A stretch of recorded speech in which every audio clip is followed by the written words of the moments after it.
क्या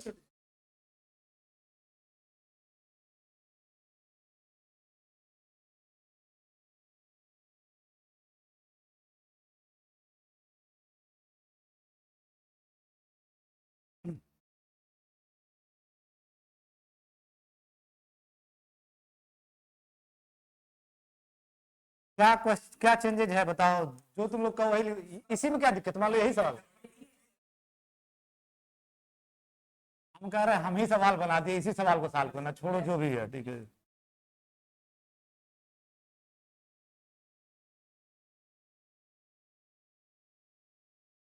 तुरंत आप कोफिशिएंट मैट्रिक्स, अगर homogeneous system of linear equations है, आर्गुमेंटेड मैट्रिक्स न लिख करके कोफिशिएंट मैट्रिक्स से काम चालू करोगे, ठीक। कोफिशिएंट मैट्रिक्स लिखे 3 5 -4 -3 -2 4 6 1 -8। अब इसको रो इक्विवेलेंट फॉर्म में रिड्यूस करोगे, रो इक्विवेलेंट फॉर्म में रिड्यूस करोगे, और रिड्यूस करने का तरीका वही है कि 1/3 R1 से, ठीक, 1/3 R1 से। क्या कुछ और कर सकते हो जिससे आसानी हो जाए?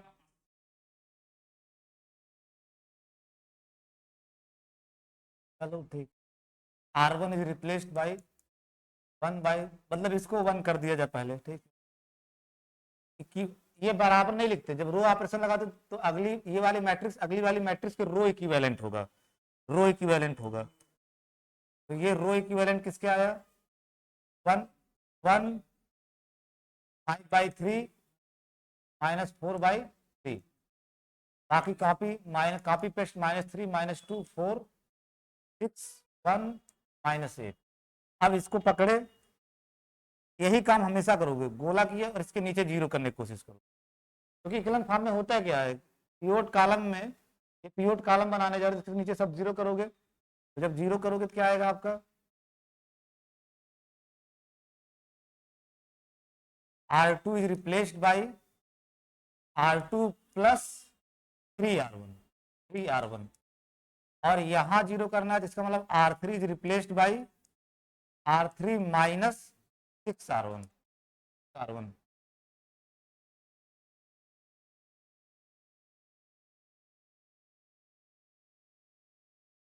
इक्विवेलेंट टू, जो अगेन नई मैट्रिक्स आई, इक्विवेलेंट लिखते रहना, इक्विवेलेंट बोलते हैं इसको, रो इक्विवेलेंट, रो इक्विवेलेंट। तो अब आपका क्या आ गया, एक 5/3 -4/3, और यहाँ आप R2 में 3R1 जोड़ रहे तो जीरो, और यहाँ 3R1 करोगे तो क्या आएगा आपका? 3 से मल्टीप्लाई कर रहे हो ना, 5 और -2 दैट इज 3, देखते रहा। अब यहाँ 3 से मल्टीप्लाई किए तो आपका जीरो हो जाएगा, जीरो। और फिर इसके बाद 6 से मल्टीप्लाई करके घटाना, आपकी बार 6R1, R3 6R1, 6 से मल्टीप्लाई किए तो जीरो, यहाँ 6 से मल्टीप्लाई किए तो 10 आएगा, 6 से मल्टीप्लाई करोगे तो क्या आएगा? 10, और 10 एक में से 10 घटाओगे तो क्या आएगा? -9, और यहाँ 6 से मल्टीप्लाई करोगे तो आपका -8 आएगा, और घटाओगे तो +8, that is zero, that is zero. इसके नीचे का तो काम हो गया, फिर अगले पे जाओगे, अगले डायगोनल पे, इस पे जाओगे, क्योंकि राइट साइड शिफ्ट करता आपका पिवोट एंट्री, ठीक है, पिवोट एंट्री। अब अगले को गोला किए जो बीच में है, पहली बात तो ये 1 होना चाहिए, तो 1 करो, तो R2 is replaced by 1/3 R2, you get 1 5/3 -4/3 0 1 0 0 -9 0। अब इसके नीचे भी जीरो करना है, इसके ऊपर भी जीरो करना है। क्या ऑपरेशन अप्लाई करोगे प्रियांशु? और इसी के सहारे करना है, ध्यान रखना, इसी के सहारे करना है। R1 को कैसे, R1 is replaced by R1 is replaced by R1 -5/3 R2, इसमें 5/3 से मल्टीप्लाई करके घटा दो, ये जीरो आ जाएगा, यहाँ पे जीरो आ जाएगा।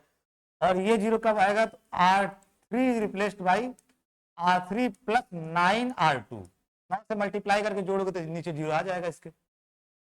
आपका ये क्या आया फिर?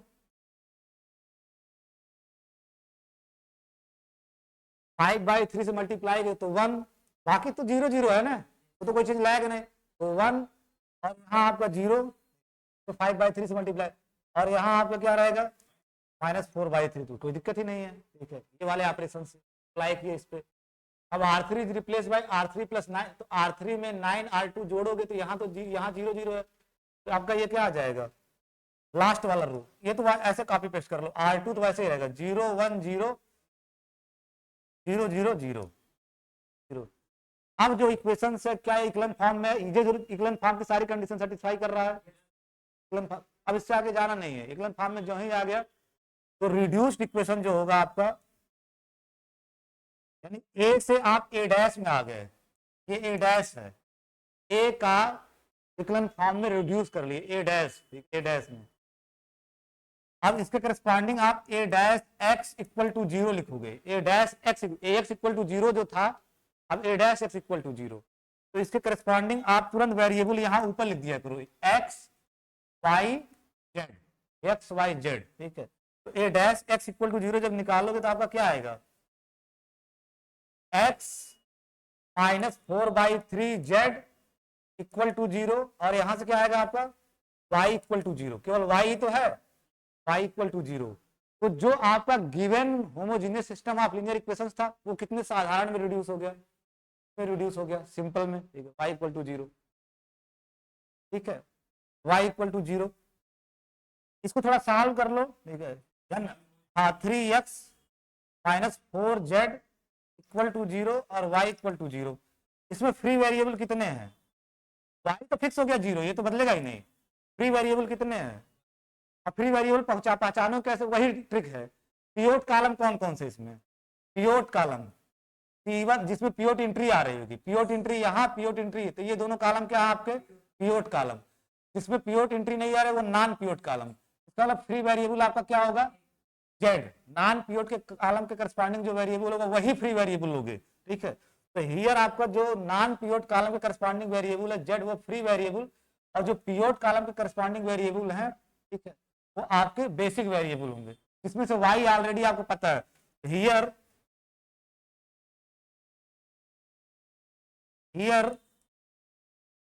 z is free variable and x, y are basic variables। ये मैं कह रहा हूं जैसे मैं कर रहा हूं ऐसे ज्यादा स्मार्ट मत बनना। ठीक है, free variable basic variable confirm कर लेना। ठीक है, जो नॉन पिवोट कॉलम के करस्पॉन्डिंग वेरिएबल होगा वो फ्री वेरिएबल होगा, जो पिवोट कॉलम के करस्पॉन्डिंग होगा वो बेसिक वेरिएबल होगा। ठीक है, अब फ्री वेरिएबल को आप वैल्यू अलॉट कर दो, यहां से z इक्वल टू, अगर z इक्वल टू अल्फा रख दो, फ्री वेरिएबल को लेट पुट, फ्री वेरिएबल है तो z को कुछ भी दे सकते हो, z इक्वल टू अल्फा, तो यहां से आपका x क्या आ जाएगा, x क्या आ जाएगा आपका, हाँ ठीक है 4/3 अल्फा। तो अब सारे सॉल्यूशन से लिखना x y 0 हो गया, z सब तो पता चल गया। ठीक है, सब तो पता चल गया, तो सो जो सोल्यूशन स्पेस, हाँ और इसका जो सोल्यूशन होगा, इसका जो सोल्यूशन स्पेस हो, इसके जो सोल्यूशन सेट होंगे, इसका जो सेट ऑफ सॉल्यूशंस होगा वो वेक्टर स्पेस बनाएगा, क्योंकि ये homogeneous system of linear equations है। इस बात को ध्यान रखना, ये homogeneous system of linear equations है, तो इसका जो सेट ऑफ सॉल्यूशंस होगा वो वेक्टर स्पेस बनाएगा आर के ऊपर, आर के ऊपर। ठीक है, तो डब्ल्यू से लिख दे रहे हैं solution space of the given, क्योंकि वेक्टर स्पेस बना रहा है तो W vector space, solution space of the given homogeneous system of linear equations.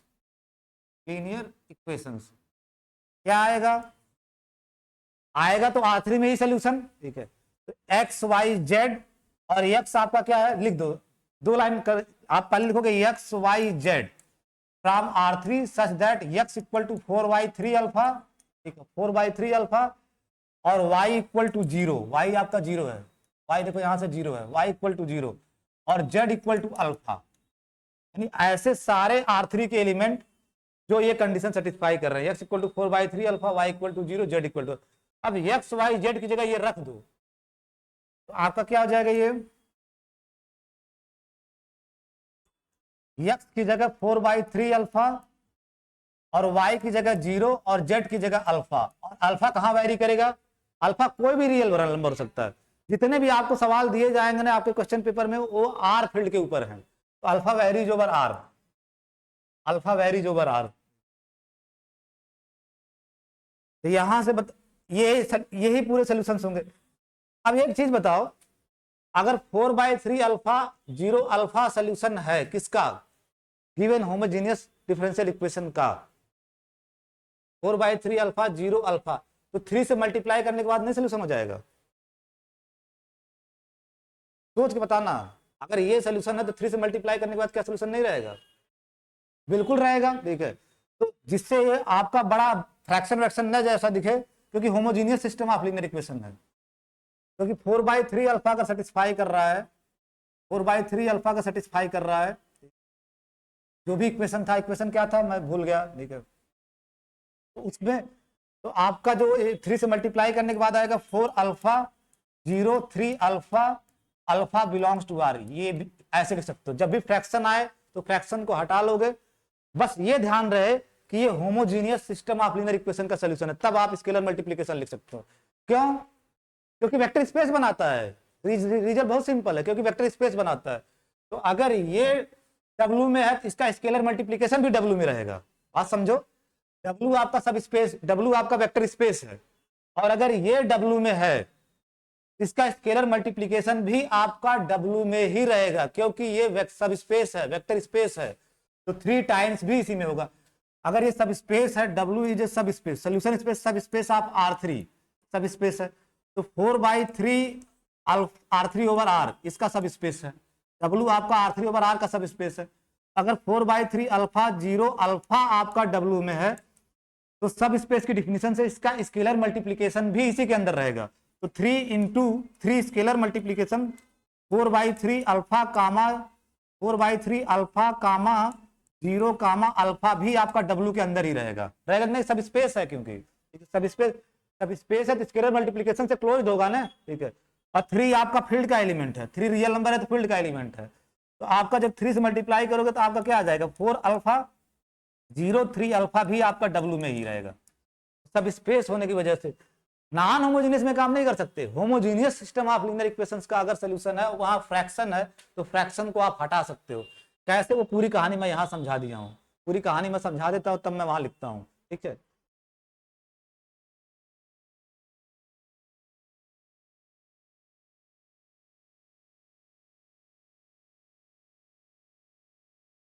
You can write this alpha 4 comma 0 comma 3। Priyanshu कोई दिक्कत? Alpha scalar multiplication this alpha belongs to R, यानी जो भी सोल्यूशन होगा गिवन डिफरेंशियल, बार बार differential, जो भी सोल्यूशन होगा given homogeneous system of linear equations का, वो इसी टाइप का होगा, इसी टाइप का होगा। चेक करके देख लेना, इसी टाइप का होगा। क्योंकि सोल्यूशन स्पेस आपका वेक्टर स्पेस बना रहा है, तो व्हाट इज द बेसिस? यही तो बेसिस, सारे जो सोल्यूशन है वो इसी के फॉर्म में तो है। तो singleton 4 comma 0 3 is the basis, is the basis for solution space, जो कि वेक्टर स्पेस है, solution space of the given given given. अब मैं बेसिस क्यों क्या दे रहा हूं, इसको भी मुझे समझाओ थोड़ा। यहां से तो जनरेटिंग क्लियर होता है, यहां से तो कोई भी आप सोल्यूशन लोगे तो इसी का लीनियर कॉम्बिनेशन है। कोई भी सोल्यूशन लोगे उसका इसी का लीनियर कॉम्बिनेशन है। अल्फा टाइम्स मतलब लीनियर कॉम्बिनेशन है, तो यहां से जनरेटिंग होता है। और बेसिस क्यों कर दे रहा हूं? अब जनरेटिंग सेट बेसिस का बन जाएगा जब वो एलआई हो जाए। और singleton set consisting non zero vector, singleton set consisting non zero vector हमेशा एलआई होता है, तो एलआई भी हो गया। यहां से generating singleton set consisting non zero vector LI, LI plus generating, इसका मतलब बेसिस बन गया। तो this is the basis for solution space of the given homogeneous, ठीक है, homogeneous homogeneous system of linear equations, linear equations, linear equations. तो प्रियांशु फिर कितने सॉल्यूशंस आएंगे जितने अल्फा और आर में इनफाइनाइटली मैंने, तो इनफाइनाइटली मैंने, तो hence the given system of linear equations, मैं होमोजेनियस नहीं लिख रहा हूं, system of linear equation, linear equations, linear equations लिखिएगा, लीनियर इक्वेशंस, क्योंकि इसमें कई इक्वेशंस आते हैं। Linear equations have infinitely many solutions, infinitely many solutions. क्यों रख रहा है इनफाइनाइटली मेनी सॉल्यूशन? क्योंकि जो आप कोफिशिएंट मैट्रिक्स की रैंक देखो, जब इक्विवेलेंट फॉर्म में आई है क्या आएगी, जब उसको रिड्यूस किया इक्विवेलेंट फॉर्म में जाके देखो मेरे ऊपर है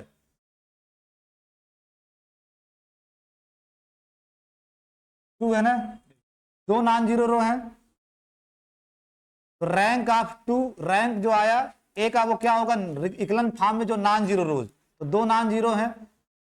अगर नंबर ऑफ अननोन से कम हुआ, नंबर ऑफ अननोन कितने हैं आपके इक्वेशन में, नंबर ऑफ अननोन 3 है, तो लेस देन 3, तो गारंटी अगर रैंक नंबर ऑफ अननोन से छोटा हुआ, ठीक है, तो पक्का है इनफाइनाइटली मेनी सॉल्यूशंस होंगे, इनफाइनाइटली मेनी सॉल्यूशंस।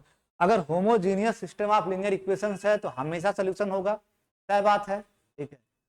अगर कोफिशिएंट मैट्रिक्स की रैंक नंबर ऑफ अननोन से कम हुई, इनफाइनाइटली मेनी सॉल्यूशन होगा। अगर कोफिशिएंट मैट्रिक्स की रैंक नंबर ऑफ अननोन्स के बराबर हो गया, ठीक है, नंबर ऑफ अननोन्स के बराबर हो गया, तो फिर आपका यूनिक सॉल्यूशन होगा। अगर 3 के बराबर आ जाता है ना तो यूनिक सॉल्यूशन। इन जनरल जानो, अगर कोई मैट्रिक्स है ax equal to 0, in general जान लो ax इक्वल टू 0 कोई आपका homogeneous system of linear equations है, और कोफिशिएंट मैट्रिक्स की रैंक अगर नंबर ऑफ अननोन्स के बराबर है तो यूनिक सॉल्यूशन होगा, यूनिक सॉल्यूशन, यूनिक सॉल्यूशन। अगर कोफिशिएंट मैट्रिक्स की रैंक नंबर ऑफ अननोन्स के बराबर है तो यूनिक सॉल्यूशन होगा। और अगर यूनिक सॉल्यूशन होगा तो सॉल्यूशन क्या होगा फिर तुम ही बताओ। अगर वो यूनिक 0 0 0 0 0 तो हमेशा सॉल्यूशन है, और आप कह रहे हो यूनिक सॉल्यूशन होगा, इसका मतलब एक का सॉल्यूशन होगा, और वो क्या होगा 0 0 0, उसके अलावा कोई नॉन ट्रिवियल सॉल्यूशन नहीं होगा, केवल has only trivial solution, trivial solution, कोई नॉन ट्रिवियल सॉल्यूशन इसके पास नहीं होगा। अगर यूनिक है तो एक सॉल्यूशन तो इसके पास होता है ट्रिवियल। और अगर रैंक ए निकाले कोफिशिएंट मैट्रिक्स की, वो नंबर ऑफ अननोन से लेस देन आ गया, नंबर ऑफ अननोन से लेस देन आ गया, नंबर ऑफ अननोन से अगर लेस देन आ गया, तब आपका अगर rank of coefficient matrix number of unknown से लेस देन आ गया, तब आपका जो given homogeneous system of linear equations है वो इनफाइनाइटली मेनी सॉल्यूशंस रखेगा, इनफाइनाइटली, जैसा कि यहाँ पे हो रहा है, ठीक है, infinitely many solutions, infinitely many solutions रखेगा। तो ये बात कहीं आप लिख लीजिए कोने में, ये बॉक्स वाली बात, मतलब सवालवा में मत लिख देना, ये किनारे लिखना, पता चला सवालवा में भी लिख के चले आए तुम लोग।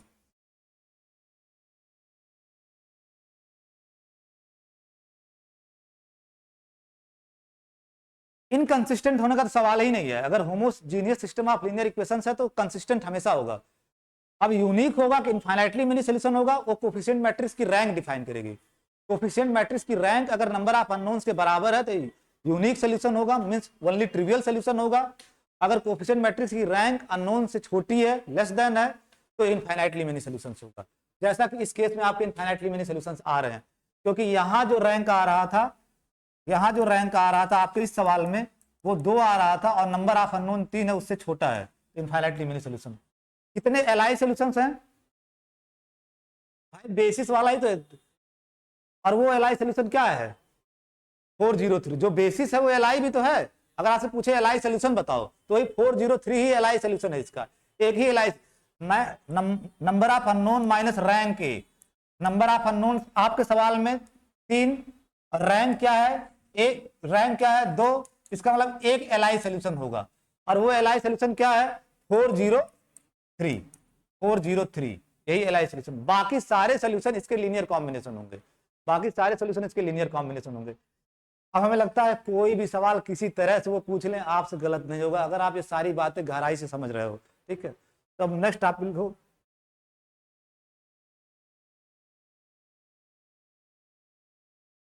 अच्छा एक क्वेश्चन, थोड़ा सा एक क्वेश्चन प्रियांशु और बोल दो, थोड़ा सॉल्व कर लिया जाए। वो 2017 वाला जो नॉर्मल फॉर्म वाला रिड्यूस करने वाला, नॉर्मल फॉर्म में हमको सवाल पूरा करवाए, एक कर लो नॉर्मल फॉर्म में। हाँ, अब की बार आप ही को करना है, और 1 मिनट के अंदर। टीचर समय लेता है समझाने के लिए, आपको तो 1 मिनट के अंदर करना है। नहीं मैं नहीं, मैं तो टीचर हूँ, ठीक है। मैं अगर एग्जाम नहीं होता तो मैं तो 2 मिनट के अंदर करता, ठीक है। ठीक है। क्या था आपका? 2017।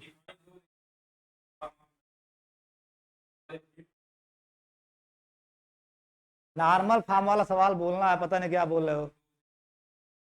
हम साल गलत बोल दिए क्या? ये साल दूसरा है, वो साल दूसरा था। ये साल दूसरा है, ठीक है। हम साल में जल्दी मतलब इसी में तो था वो। अरे उस दिन लिखा तो था मैट्रिक्स में, तो फट उड़ जा रहा है इसका, पता नहीं क्या है।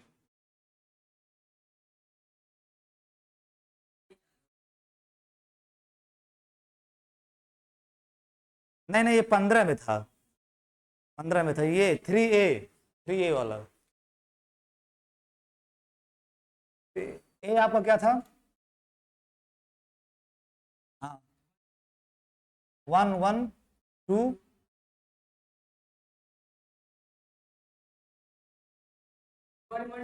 तुम बोलो। ऐसे एक साथ दुद्दू कालम बोल देता है ना। 1 1 2।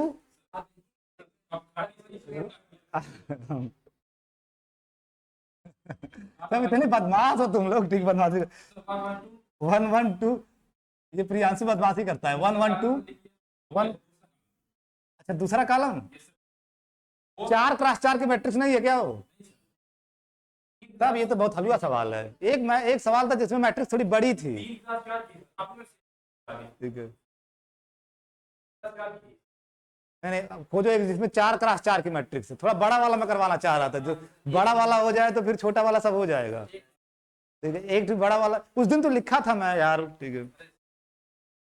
रुको, मेरी मोबाइल में होगा, मेरे मोबाइल में होगा, तुम रुको।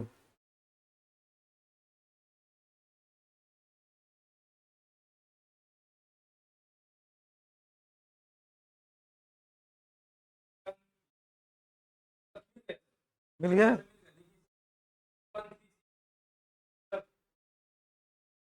2 3 1 2 1 3, हाँ यही वाला सवाल, काहे नहीं बता रहे हो? वही गलत मैट्रिक्स लिखवा दिए तुम।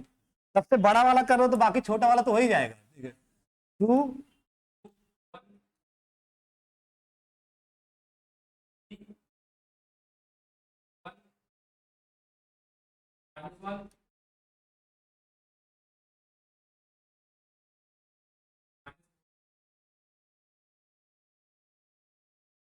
नहीं, 4x4 की मैट्रिक्स। उसके बाद क्या लिखा था? Find reduce it normal form, ये रहा होगा ना? Find normal form of A and it's rank. मैं अपनी लैंग्वेज लिख दे रहा हूँ, वो चाहे जो लिखो, इट्स रैंक। इसका नॉर्मल फॉर्म निकालना है और रैंक बताना है। मैट्रिक्स का नॉर्मल फॉर्म क्या होगा, रैंक बताना है। इसमें एक साथ इस जब आप नॉर्मल फॉर्म रिड्यूस करते हो, आप रो ऑपरेशन कॉलम ऑपरेशन दोनों अप्लाई करोगे। रो ऑपरेशन कॉलम ऑपरेशन दोनों की सहायता लोगे, ठीक है। करते क्या हो? पहली बात तो पहली एंट्री 1 होनी चाहिए। पहली बात तो पहली एंट्री 1, तो क्या क्या करोगे?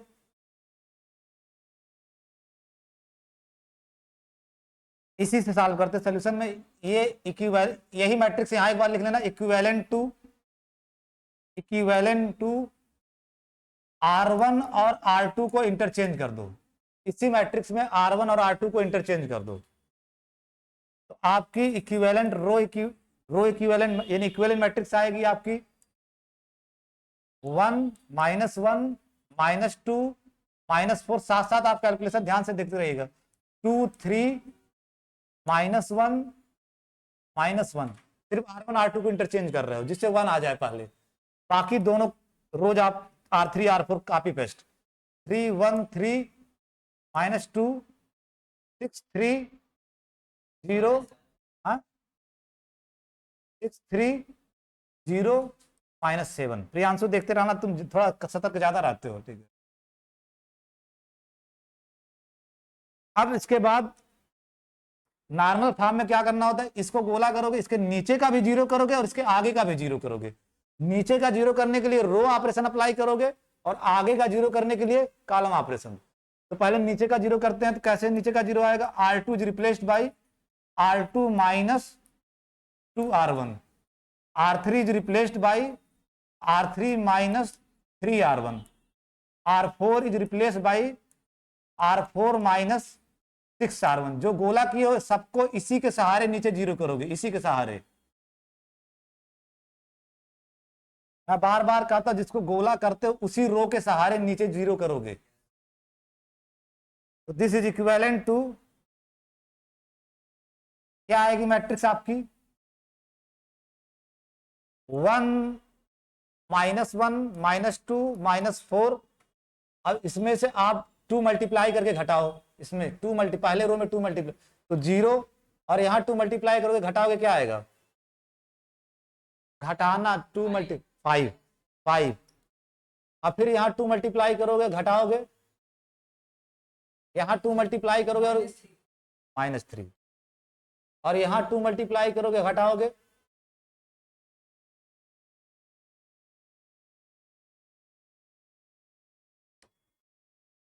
-1 -2 -4। तो वही तो मैं कह रहा हूं, आप लोग नहीं कर पा रहे तो मुझे थोड़ी ना एग्जाम में करना है। वही तो मैं कह रहा, पता नहीं कैसे आपका -7 आ जा रहा है, ठीक है, 7। अब R3 में से 3, इसमें 3 से मल्टीप्लाई करके और इसमें से घटा के लिखो, तो 0, और इसमें 3 से मल्टीप्लाई करोगे और घटाओगे क्या आएगा, इसमें 3, ये 1 है, इसमें 3 से मल्टीप्लाई कर रहे हो तो -3, घटाओगे तो +3, कहां पे,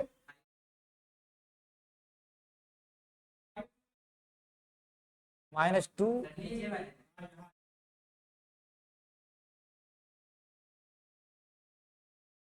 3, ठीक है। हाँ, -2 में 2 से मल्टीप्लाई करोगे -4, और 1 में से -4 घटाओगे तो 1 + 4 दैट इज 3। अब उसके बाद यहां करोगे 3 से मल्टीप्लाई करके घटाओगे तो 0, और यहां क्या आएगा -3, और 1 में से -3 घटाओगे तो क्या आएगा 4। साथ साथ आप कैलकुलेशन सब लोग करो ना। फिर यहां 3 से मल्टीप्लाई किया तो क्या है आपका, और घटाओगे तो +6 हो जाएगा 9, और फिर यहां आप 3 से मल्टीप्लाई किए तो -12, घटाओगे तो +12, तो क्या आएगा आपका 10, ठीक है 10। और फिर उसके बाद इसको रिप्लेस करना है, इसमें से 6 से मल्टीप्लाई करके, इसमें 6 से तो 0, और यहां 6 से मल्टीप्लाई करोगे तो क्या आएगा आपका 9 आएगा ना, 6 से मल्टीप्लाई -6 और घटाओगे 9, और फिर यहां 6 से मल्टीप्लाई करोगे तो -12, ठीक है, और घटाओगे तो +12, ठीक है। और यहां 6 से मल्टीप्लाई किए तो आपका -24, घटाओगे +24, और +24 में से 7 गया 17, ये आया।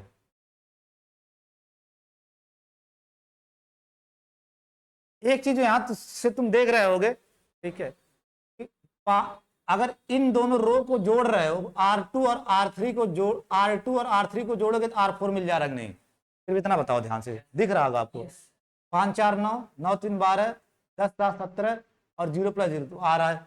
इसका मतलब अगली बार क्या करोगे, इस आप कर सकते, क्या करोगे, R3 is replaced by, R3 को रिप्लेस कर दो R3 + R2 से, कुछ करना मत, R3 को रिप्लेस कर दो R3 + R2 से।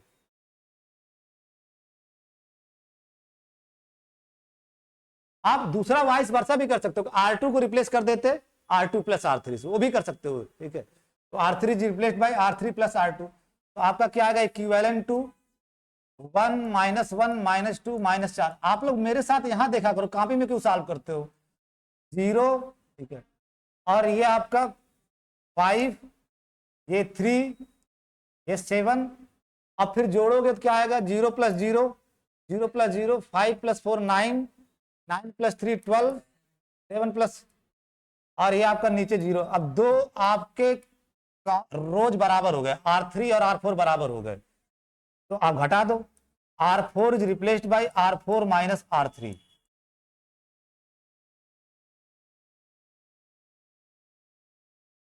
So this is equivalent to 1 minus 1 minus 2 minus 4, 0, 5, 3, 4, 0, 9, 12, 17 और घटाओगे तो ये 0 0 आ जाएगा। R4 को जब R4 माइनस R3 से रिप्लेस करोगे तो 0 0 आ जाएगा।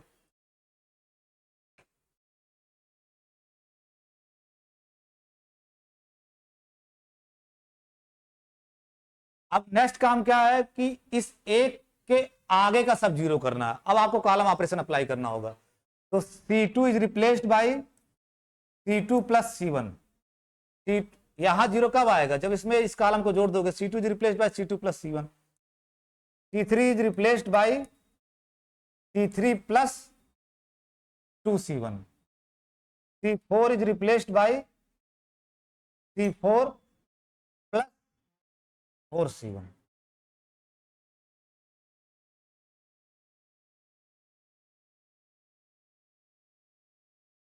तो आपका 1 0 0 पहला कॉलम तो कॉपी पेस्ट करोगे, दूसरा कॉलम रिप्लेस कर रहे हो C2 प्लस C1 से, तो minus 1 plus 1 0, 5 plus 0 5, 9 plus 0 9, 0 plus 0 0। फिर C3 को रिप्लेस करो C3 प्लस 2, तो 2 से मल्टीप्लाई करके जोड़ोगे 0 3 12 0। ठीक है।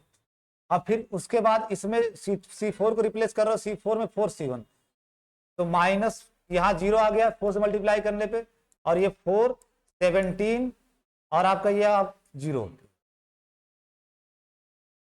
इसके नीचे का भी 0 हो गया, इसके आगे का भी 0 हो गया।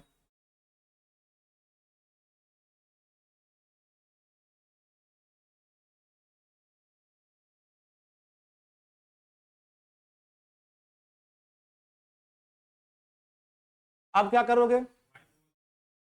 5 को 1 बनाओगे। कैसे? दो तरीके। नॉर्मल फॉर्म में आप दोनों कर सकते हो, रो ऑपरेशन भी अप्लाई कर सकते हो, कॉलम ऑपरेशन। तो जो मोस्ट सुटेबल हो वो करो। अगर आप C2 को रिप्लेस कर दो C2 माइनस, ये आपका 5 है ना, या 1 कैसे आ जाएगा? अगर 5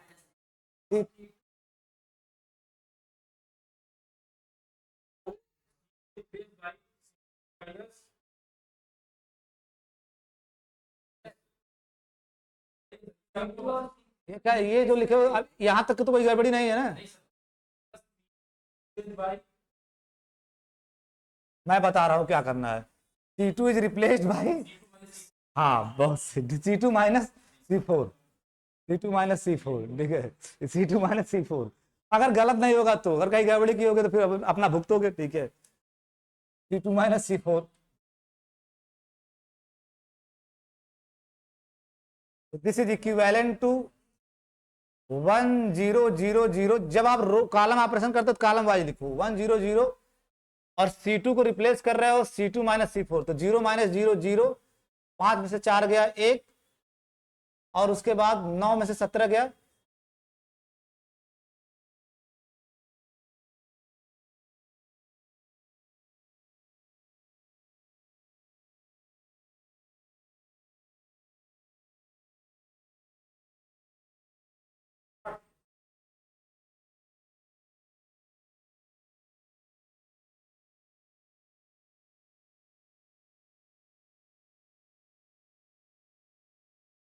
हमें भी लग रहा कहीं तुम गलत किए हो, क्योंकि मुझे लग रहा कहीं गड़बड़ी हुई है।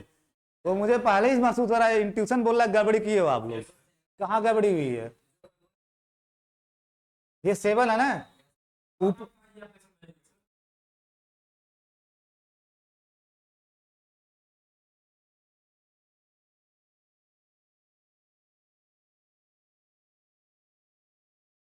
ये कैसे 7 आया था?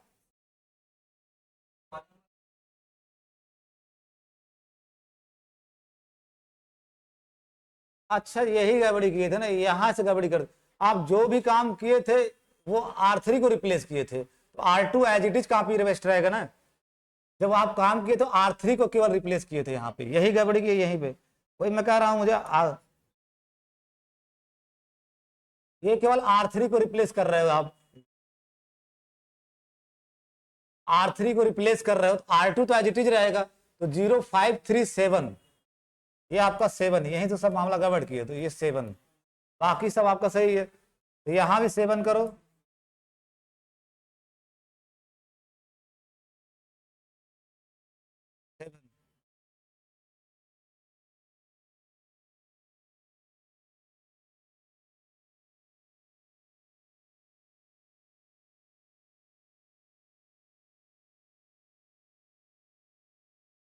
टाइम उसे कोलैप्स कर दो।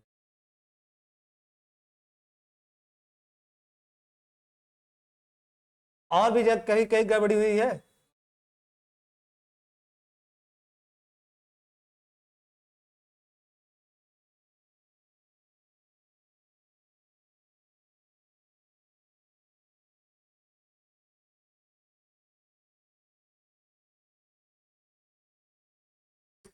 अरे मैं समझ, चलो सही है, एक ही गड़बड़ी हुई थी, 7 यहाँ लिख दिए थे, 7, बाकी सब।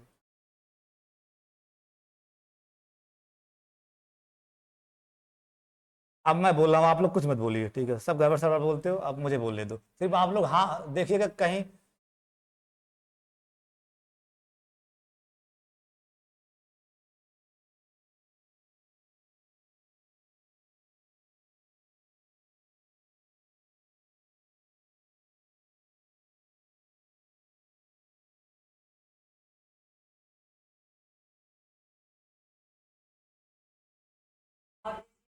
मैं जो कर रहा हूँ मुझे करने दीजिए, ठीक है, आप अपना कीजिए घर पे, ठीक है। सबसे बेस्ट इजेस्ट वे, हमें एनी हाउ यहाँ 4 लाना है। कैसे आएगा 4? क्योंकि 4 - 3 से 1 आ जाएगा, 4 - 3 से 1 आ जाएगा, क्योंकि मैं गेस कर रहा हूँ यहाँ 4 कैसे आएगा, कौन सा रो ऑपरेशन अप्लाई करोगे? ये तो नीचे 0 0 हो गया है,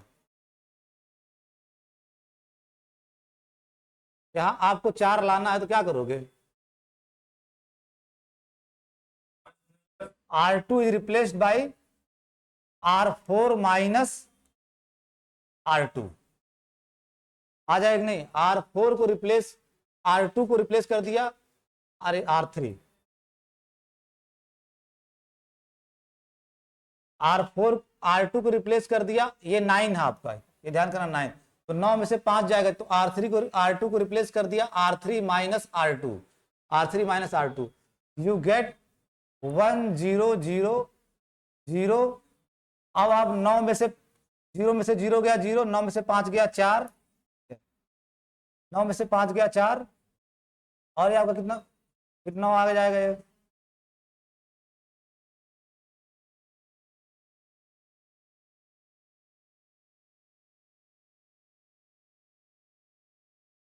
नहीं नहीं, वो फ्रैक्शन में मैं बात ये, मैं फ्रैक्शन में लाना नहीं चाह रहा हूँ, मैं सोच रहा बिना फ्रैक्शन को जाए, नहीं बहुत लंबा पर फंस जाओगे।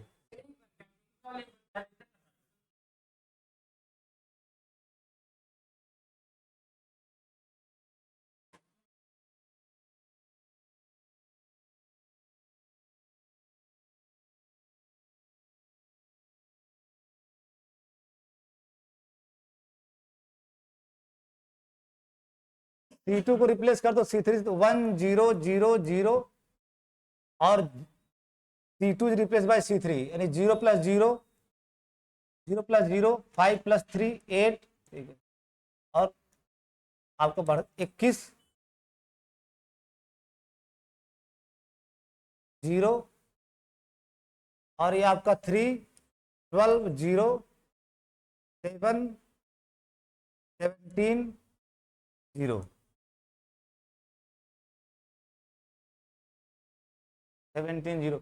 मैं कोशिश ये कर रहा था फ्रैक्शन और एक्शन ना आए, ठीक है। हाँ?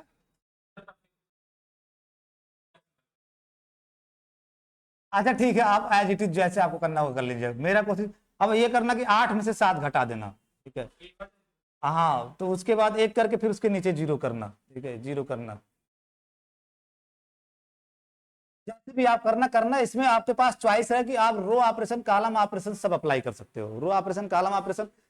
लेकिन मेरा ये कोशिश रहता है कि जब मैं सॉल्व करता हूं तो फ्रैक्शन ना आने पाए, ऐसा आप ध्यान में रखो, फ्रैक्शन फ्रैक्शन घटाने ओढ़ने जोड़ने में थोड़ा गड़बड़ी हो जाती है, तो कोशिश करना चाहिए फ्रैक्शन ना आए, तो वो सोल्यूशन अच्छा माना जाता है जिसमें फ्रैक्शन ना आए। बाकी फ्रैक्शन से भी सॉल्व कर सकते हो, आप कर सकते हो, ठीक है, जाने दो, करना अपने मन से।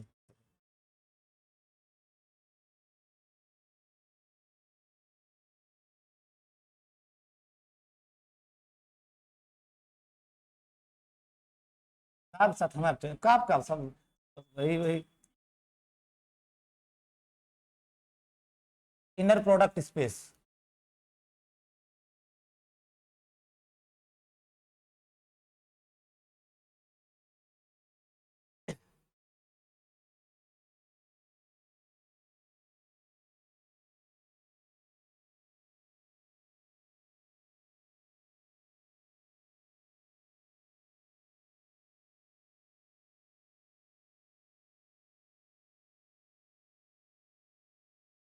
एक्चुअल में अभी तक जितना आप यूनिट 1 यूनिट 2 यूनिट 3 पढ़े, प्योरली आपका अलजेब्रा कर रहे थे, purely algebra. Algebra in the sense scalar multiplication, ठीक है, vector addition, matrix multiplication, matrix addition, scalar multiplication, आप मैट्रिक्स घुमा फिरा के सारा काम यही कर रहे थे, ठीक है। अब आपको क्या करना है कि ये आपका अलजेब्राइक स्ट्रक्चर है, यानी वेक्टर स्पेस स्ट्रक्चर है, वी प्लस एक अबिलियन ग्रुप, अबिलियन ग्रुप और यह फील्ड है। बात मत कीजिए आप लोग, बात करने लगते हैं बीच में। वी प्लस आपका एक अबिलियन ग्रुप है, ये फील्ड है, इसके ऊपर ये वेक्टर स्पेस है। अब सारा का मैं बार बार बोलता हूं ना कि आज की मैथमेटिक्स जा रही है ज्योमेट्री की तरफ, ज्योमेट्री से शुरू हुई ज्योमेट्री से खत्म हो रही है, ठीक है। अब इस वेक्टर स्पेस स्ट्रक्चर पे आपको एक नया स्ट्रक्चर डाउनलोड करना है, नया स्ट्रक्चर डालना है, एक अपलोड करना है, जिससे आप ज्योमेट्री कर सको, ठीक है। क्यों क्यों ऐसा जरूरत है ज्योमेट्री करने के लिए? क्योंकि यहाँ वेक्टर हैं भाई, वेक्टर स्पेस के एलिमेंट को आप क्या बोलते हो? वेक्टर, ठीक है। तो जब आप वेक्टर बोल रहे हो तो मैग्नीट्यूड ऑफ वेक्टर की बात कर सकते हो, मींस वेक्टर का लेंथ क्या होगा, वेक्टर का लेंथ क्या होगा, या फिर दो वेक्टर हैं v और w, उनके बीच का एंगल क्या होगा, ठीक है, एंगल क्या होगा। तो ये सारी ज्योमेट्री करने के लिए एक एडिशनल स्ट्रक्चर चाहिए, क्योंकि अब हम इस वेक्टर स्पेस स्ट्रक्चर पे we are going to do, आपको एक बार पर्पज तो पता होना चाहिए क्यों ये पढ़ने जा रहे हैं product. We are going to geometry on vector space, on vector space. Geometry का मतलब क्या? लेंथ निकालना, एरिया निकालना, दो वेक्टर के बीच का एंगल निकालना, ज्योमेट्री करने के लिए। और ज्योमेट्री आप कैसे कर सकते हो? आपका यूनिट 5 पढ़ा चुका है मेट्रिक स्पेस में। आपको कभी भी किसी सेट पे ज्योमेट्री करनी है, आपको क्या चाहिए? डिस्टेंस फंक्शन, जिसको आप मीट्रिक बोलते हो, डिस्टेंस फंक्शन। अगर आपको इस पे ज्योमेट्री करनी है, इस वेक्टर स्पेस पे, तो आपको एक मीट्रिक चाहिए, नहीं तो ज्योमेट्री कर ही नहीं पाओगे। आपको एनी हाउ ये मीट्रिक चाहिए, ठीक है। तो ये वेक्टर स्पेस स्ट्रक्चर पे, वेक्टर स्पेस पे आपको ज्योमेट्री करनी है, जिसके लिए आपको मीट्रिक चाहिए। और उसके लिए एक नया नोशन इवॉल्व करते हैं वेक्टर स्पेस पे, जिसको बोला जाता है inner product space. Inner product space, inner product space. उस इनर प्रोडक्ट से आपका नॉर्म आ जाएगा। होता क्या है कि जो आप इनर प्रोडक्ट डिफाइन करोगे, अभी मैं सब लिखूंगा, उस इनर प्रोडक्ट से, ये inner product IP, inner product से आपका नॉर्म आ जाएगा, ठीक है, norm.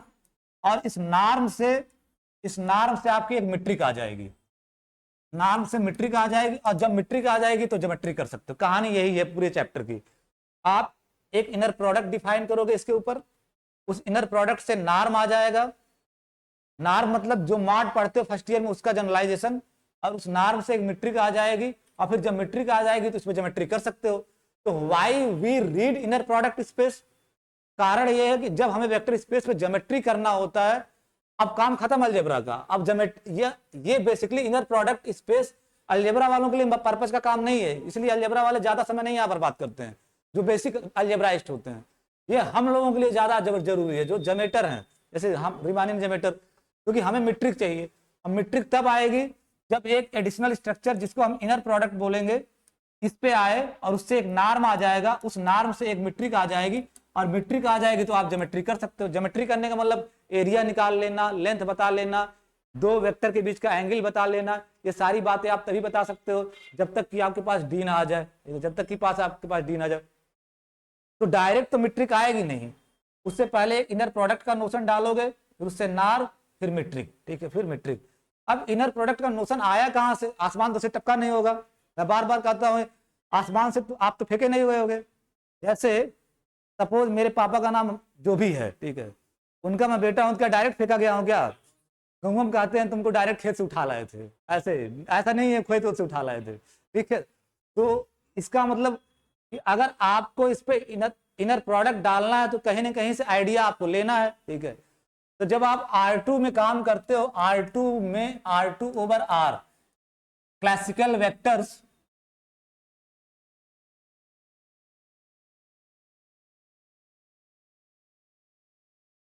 Classical vectors in plane, classical vectors जो आप बचपन से जानते हो, जो फिजिक्स वाले करते हैं, classical vectors in a plane. Plane हमारे लिए क्या है, R2। अब अलजेब्रा वालों के लिए plane R2 over R vector space है, R2 over R vector space है।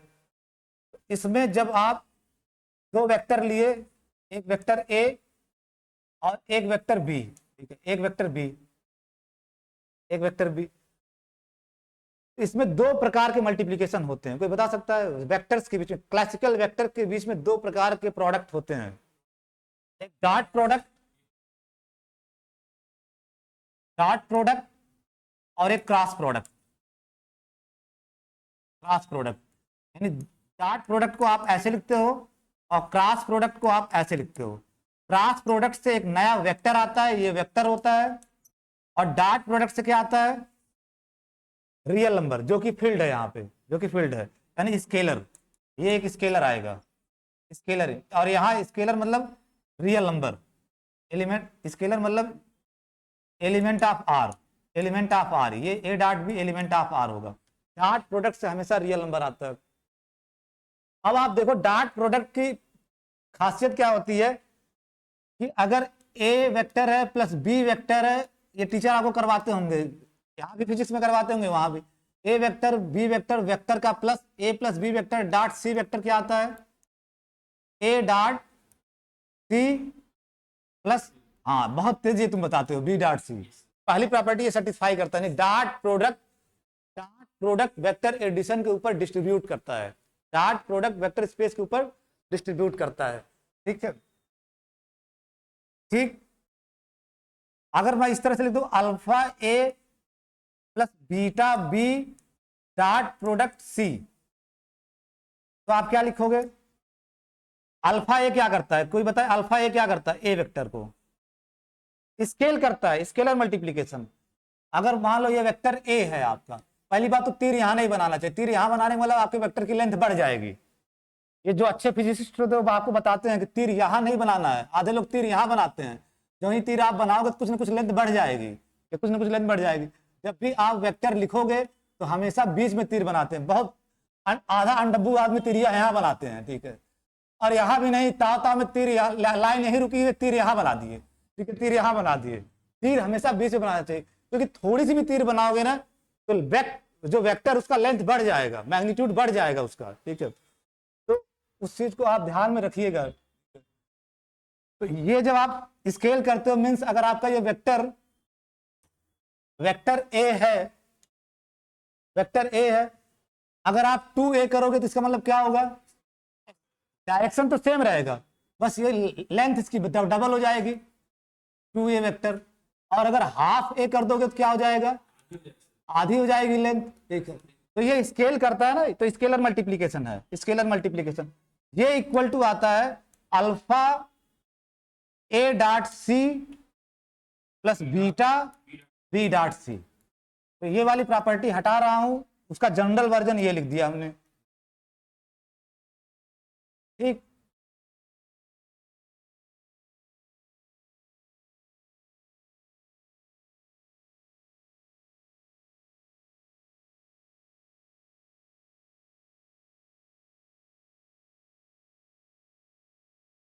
दूसरी प्रॉपर्टी जब आप करते हो, ए डॉट बी निकालो या बी डॉट ए निकालो, ए डॉट प्रोडक्ट बी निकालो या बी डॉट प्रोडक्ट ए निकालो, एक ही आता है, डॉट प्रोडक्ट इज कॉम्यूटेटिव। और तीसरा, अगर ए वेक्टर का ए वेक्टर से ही डॉट प्रोडक्ट निकाल रहे हो तो क्या आएगा, हाँ modulus of A square, mod of A square, और ये हमेशा ग्रेटर आर इक्वल टू 0 होगा। स्क्वायर है ना, स्क्वायर मिनिमम जीरो हो सकता है ना, तो पॉजिटिव होगा, ठीक है, तो greater or equal to zero होगा। And A dot A equal to zero कब होगा, दो वेक्टर का डॉट प्रोडक्ट जीरो कब होगा, कम से कम क्या दोनों एक का वेक्टर लिखे हो, दोनों एक का, कम से कम क्या कह रहे हो, जब दो अलग अलग लिखते तो एक का वेक्टर तो लिखे हो। If and only A equal to zero, ठीक है, A equal to zero, vector A equal to zero vector, ठीक है, vector A equal to zero vector, बोला ठीक है। अब करना क्या है, कुछ करना नहीं है, जो डॉट प्रोडक्ट का नोशन है उसी को अब रिप्लेस कर दोगे यहां इस सिंबल से। अच्छा, डॉट प्रोडक्ट को मैप की तरह अगर बताओ, मैप की तरह कहां से कहां देख सकते हो, डॉट प्रोडक्ट मैप की तरह कहां से कहां देख सकते हो, अगर R2 में हो, R2 में वेक्टर है, इसका मतलब मैप की तरह देख सकते हो R2 क्रॉस, हाँ बहुत सी, R2 क्रॉस R2 से R में, ठीक है, R2 क्रॉस R2 से R में, dot product is a map from R2 cross R2 to R, ठीक है। जो डॉट प्रोडक्ट किसी भी ए बी वेक्टर का जो इमेज देगा ए डॉट बी, ये आपका एक रियल नंबर आएगा, ए डॉट बी यही तो देगा, ठीक है। तो डॉट प्रोडक्ट एक मैप है R2 क्रॉस R2, R2 के एलिमेंट को वेक्टर बोलोगे, और ये R2 का तो ये भी वेक्टर है, ए डॉट बी आपका रियल आएगा for all a b belongs to R2, ठीक है, for all a b belongs to R2। कुछ करना नहीं है, यही से जनरलाइज होता है, जो आपके पास पहले से कंसेप्ट है यही से जनरलाइज होता है। अब यहां क्या करोगे कि जो आप क्लासिकल वेक्टर पे R2 ओवर R पे जो डॉट प्रोडक्ट जानते हो उसी को जनरलाइज करना है अब्स्ट्रैक्ट वेक्टर स्पेस पे। वो मैट्रिक्स स्पेस भी हो सकता है, वो फंक्शन स्पेस भी हो सकता है, वो पॉलिनोमियल स्पेस भी हो सकता है, ठीक है, किसी भी वेक्टर स्पेस पे dot product, in general dot product का नोशन आपका क्लासिकल वेक्टर पे पता होता है R2 ओवर R पे, लेकिन यहीं से नोशन जनरलाइज करोगे आर्बिट्रेरी वेक्टर स्पेस पे। आर्बिट्रेरी वेक्टर स्पेस पे आपका वेक्टर स्पेस मैट्रिक्स स्पेस भी हो सकता है, पॉलिनोमियल स्पेस भी हो सकता है, फंक्शन स्पेस भी हो सकता है, और कौन सा स्पेस हो सकता है, हाँ, सीक्वेंस स्पेस भी हो सकता है। सारे स्पेस पे जो डॉट प्रोडक्ट आप बचपन में जानते हो R2 पे, उसको रिप्लेस कर सकते हो किसी भी अब्स्ट्रैक्ट वेक्टर स्पेस पे।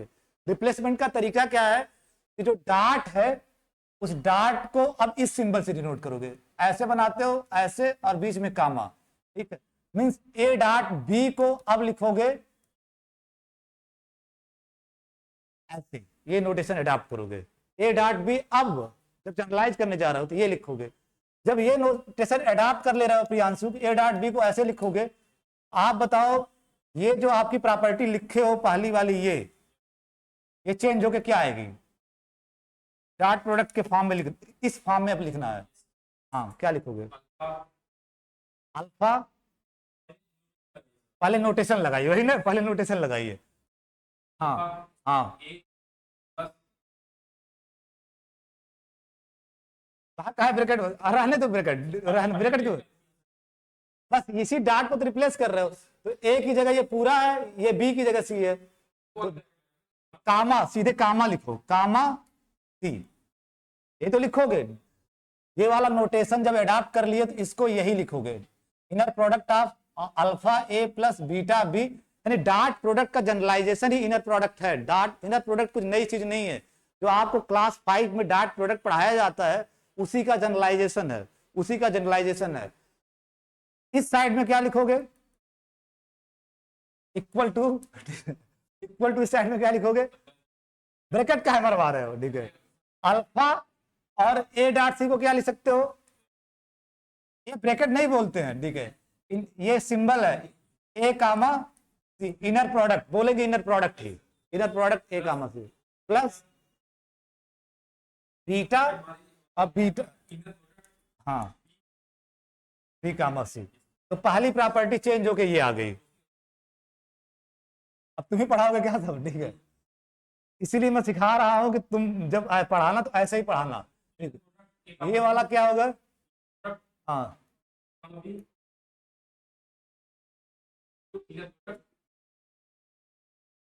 ठीक है, ये रिप्लेस हो जाएगा, और उसी तरह से इसको रिप्लेस करोगे, तीसरी वाली प्रॉपर्टी ये वाली, inner product a with a is equal to a square, और बेसिकली वो आता क्या, greater or equal to zero, greater or equal to zero. इसको डिनोट करोगे इस सिंबल से, तो ये आया, और वो greater or equal to zero. क्या आराम से मतलब, लेकिन greater or equal to zero रहेगा हमेशा। For all a belongs to R2, यहाँ for all a b belongs to R2, और यहाँ for all a b c belongs to R2, and for all alpha beta in field R। यहाँ field R है, ठीक है, हर जगह। और इसको किससे रिप्लेस करोगे, एंड ये भी तो है, equal to zero if and only vector is zero, vector is zero, a equal to zero.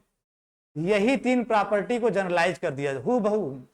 मैं कभी भी सपने में पूछेगा मैं तुरंत लिख दूंगा ऐसे, क्योंकि मुझे ये दिखता है, मुझे ये नहीं दिखता है। मैं बचपन में बहुत मेहनत से पढ़ा हूँ, और फिर BSc MSc टाइम पास किया हूँ, फिर बाद में थोड़ा मेहनत किया हूँ, ठीक है, अब फिर दोनों कनेक्ट हो गया, ठीक है, दोनों कनेक्ट हो गया, ठीक है, दोनों कनेक्ट हो गया। अब इसका मतलब मुझे आइडियल मत मानना, ठीक है, आइडियल मत मानना, ठीक है। पढ़ता था, मैं झूठ बोलता हूँ आपकी खुशी के लिए, मैं पढ़ता था, मैं पढ़ाकू विद्यार्थी हुआ करता था, अब नहीं उतना पढ़ता हूँ। पूछना जो मुझे पढ़ाए हैं, मैं बहुत पढ़ाकू विद्यार्थी हुआ करता था अपने जमाने में।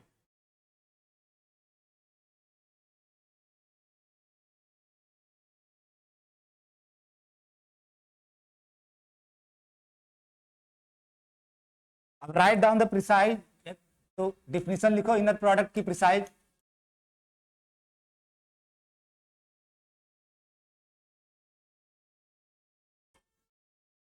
Late V be a vector space.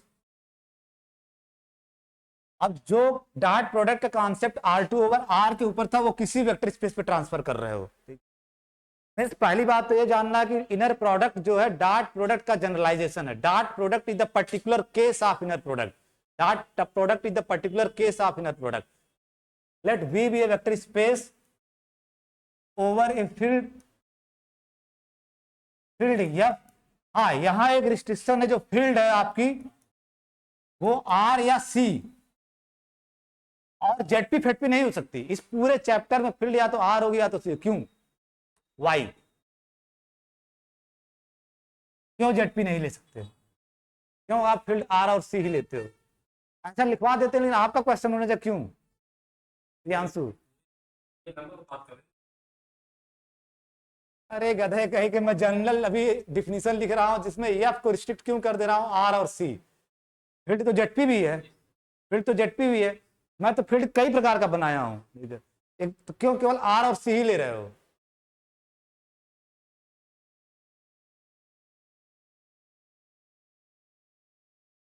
हम शादी क्यों करते हैं? क्यों? परिवार, हाँ, परिवार आगे बढ़े ना, देखिए, परिवार आगे बढ़े। बहुत मूलभूत फंडामेंटल बात बोले हो। प्यार मोहब्बत अपनी जगह है, ठीक है, प्यार मोहब्बत अपनी जगह है, कि मतलब आपका परिवार आगे बढ़े, जिससे पृथ्वी समाप्त न हो, ठीक है, पृथ्वी समाप्त न हो, ठीक है, पृथ्वी समाप्त न हो। तो जब R और C लेने का कोई पर्पज होगा, अभी मैं बोला हूं वेक्टर इस पे, अब तक जितने पढ़ रहे थे 1 2 3 यूनिट में, वो प्योरली अलजेब्राइक कंसेप्ट थे। अब वेक्टर स्पेस के ऊपर ज्योमेट्री करना है, और ज्योमेट्री करना है क्या? जब ZP के ऊपर ज्योमेट्री कर सकते हो, ज्योमेट्री तो रियल है, या R के ऊपर कर सकते हो, नहीं तो C के ऊपर कर सकते हो। C, अच्छा, आधे लोग C मतलब समझते हैं काल्पनिक संख्या। अरे गधे, काल्पनिक संख्या नहीं होती है C, ठीक है। C को आज जो काल्पनिक संख्या बोलता है उसको मैं झापड़ से मैं मारू, ये काल्पनिक संख्या C नहीं होती है। C आप जो लिखते हो Z equal to A plus IB, ये कोई काल्पनिक संख्या नहीं है, ठीक है। इसकी हिंदी होती है सम्मिश्र संख्या। अगर हिंदी मीडियम वाले हो तो पता नहीं, सम्मिश्र संख्या, इमेजिनरी नहीं होता है, ठीक है। ये नंबर बनाया जाता है खास तरीके से, दो रियल नंबर के सहारे, ठीक है। A प्लस IB, मैं इस पे बाद में बताऊंगा, थर्ड ईयर में बात करूंगा। कोई इमेजिनेशन वाला नंबर नहीं होता, कोई काल्पनिक नंबर नहीं होता है। एक नंबर होता है जो खास तरह से डिजाइन, मेरे लिए C जो है, आपके लिए कुछ भी हो, जिस स्टेज पे मैं हूं, मेरे लिए CR2 है, CR2 है, क्योंकि A रियल नंबर है, B रियल नंबर है। इसका मतलब अगर आपके पास ऑर्डर्ड पेयर AB है, you can construct A plus IB। अगर AB है तो A प्लस IB नहीं बना सकते हो, तो 1 1 करस्पॉन्डेंस है। इसका मतलब ये C, ये R2, तो 1 1 करस्पॉन्डेंस है, मींस C और R2 में कोई अंतर नहीं है।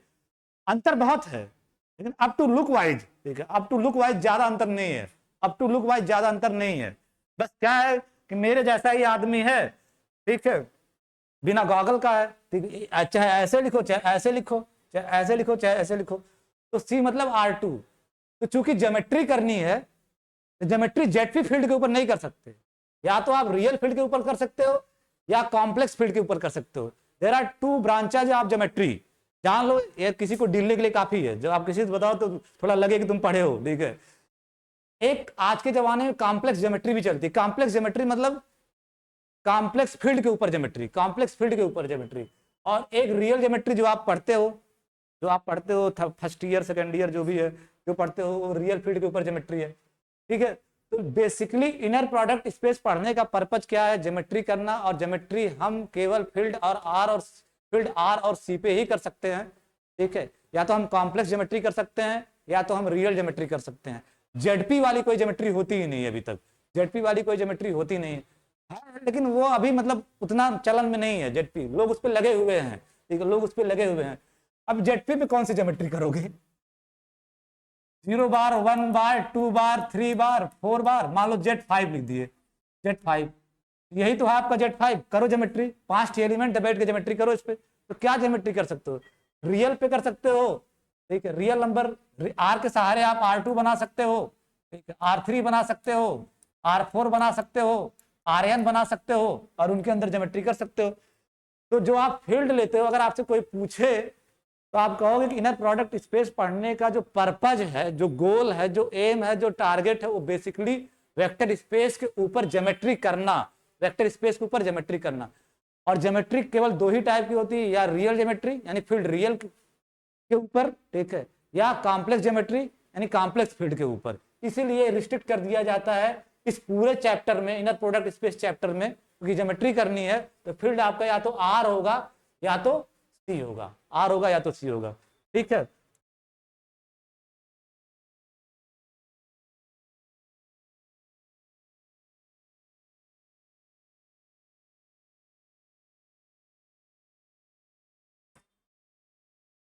ये मैप, और मैप, मैं बोलता हूं मैथमेटिक्स की दुनिया में, in the world of mathematics, हर चीज क्या है, हर चीज मैप नहीं है, सेट या रिलेशन या फंक्शन, उसमें से एक ही होगा, ठीक है। तो जो इनर प्रोडक्ट है वो भी एक मैप है, ठीक है। जैसे डॉट प्रोडक्ट को देखे थे, dot product map, inner product ऐसे लिखते हैं, बीच में एक कामा लगाते हैं, ये बनाओ ऐसे, जैसे गधा हुए सीक्वेंस बनाते हैं कुछ टीचर, लेकिन ये सीक्वेंस के लिए नहीं बनाना चाहिए, ठीक है, सीक्वेंस के लिए नहीं बनाना चाहिए ये, ठीक है। ये इनर प्रोडक्ट का सिंबल है, ठीक है। तो a map denoted by this, कहां से कहां होगा, कहां से कहां प्रियांशु होगा, उसी से जनरलाइज कर रहे हो। लेकिन यहाँ R2 क्या है, जब वहां R2 ओवर R था तब वो लिखे थे, यहाँ आपका V ओवर F है, तो क्या लिखोगे। हाँ, डिफिनेशन कैसे बनती है, क्या मजेदार डिफिनेशन बना है, V क्रॉस V से F में, तो V क्रॉस V से F में। ए मैप जिसको आप इससे डिनोट करोगे, बोलोगे इनर प्रोडक्ट, ठीक है।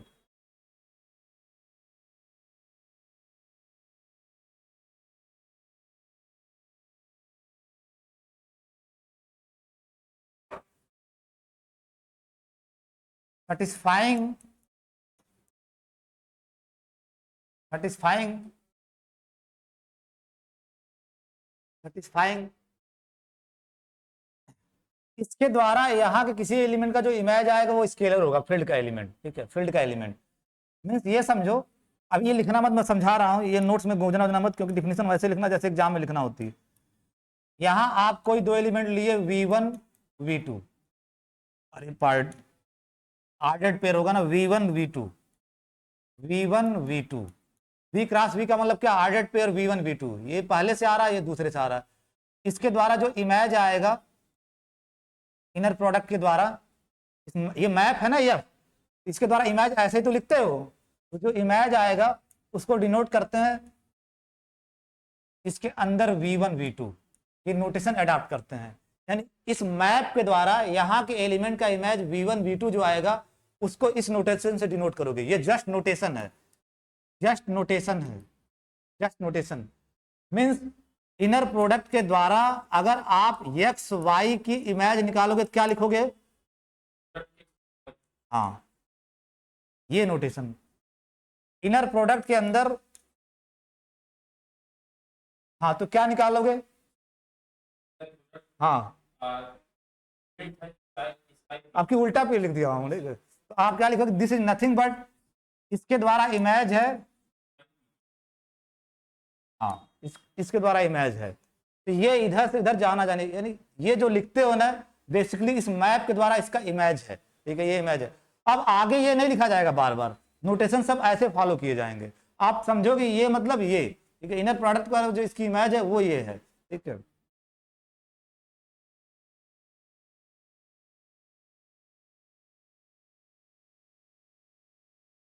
ये लिख भी लेना, ये नीचे बना लेना अपने नोट्स में, बाद में लिखवाने से अच्छा यही लिख लो। ठीक है, इनर प्रोडक्ट के द्वारा यहाँ के एलिमेंट v1 v2 का जो इमेज आएगा उसको आप डिनोट करोगे इस तरह से अंदर। ठीक है, v1 कामा v2। जनरली क्या होता है कि जो दो ब्रैकेट लगा दिया हूं, ठीक है, लगा सकते हो, कोई दिक्कत नहीं है, लेकिन लगाते नहीं जनरली, एक ही ब्रैकेट लगाते हैं सिर्फ इनर प्रोडक्ट के द्वारा, इस मैप के द्वारा v1। जैसे आप लिखते हो ना, अगर मान लो f, बिल्कुल वैसे जैसे f R2 से R में मैप है, तो यहाँ का एलिमेंट एक्स वाई, कायदे से तो आप ऐसे लिखोगे इसका, लेकिन दो बार नहीं लिखते जब R2 से होता, सीधे एफ एक्स वाई लिखते हैं। तो वही हाल यहाँ भी है, तो सीधे एफ के द्वारा ऑर्डर्ड पेयर की इमेज, दो बार ब्रैकेट नहीं लगाते, एक कन्वेंशन है ये इमेज। क्योंकि आप इमेज ऐसे लिखते हो एफ ऑफ एक्स, तो आप सोचोगे एलिमेंट तो ये है, और फिर उसकी इमेज एफ के साथ ऐसे लिखना चाहिए, लेकिन इस चीज को ऐसे नहीं लिख करके सीधे एफ ऑफ एक्स वाई लिख दिया जाता है, f of x Y.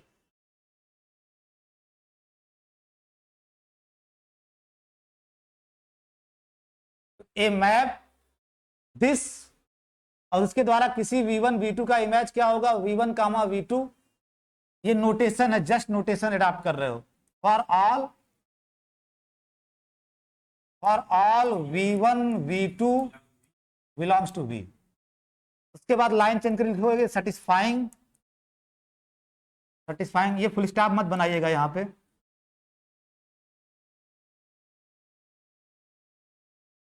Satisfying let V be a vector space over a field F. यह आपका कंपल्सन किया जा रहा है, या तो रियल फील्ड होगा या तो कॉम्प्लेक्स, इसके अलावा नहीं हो सकता field. A map denoted by this from V cross V to F, ये मैं नहीं बताया, प्रियांशु ही बताया है, वहीं से जहां से डॉट प्रोडक्ट का नोशन आया था। और ये कन्वेंशन वाइज ये मैप यहाँ के किसी एलिमेंट का इमेज क्या देगा? v1 v2 अंदर आ जाएगा, v1 कामा v2। ठीक है, v1 कामा v2 satisfying following properties, satisfying following properties, satisfying following properties. और वही प्रॉपर्टी सेटिस्फाई करेगा जो आपको मैं कन्वर्ट करके दिखाया था। फर्स्ट वन तीन ही करेगा। First one inner product of alpha v plus beta w comma Z,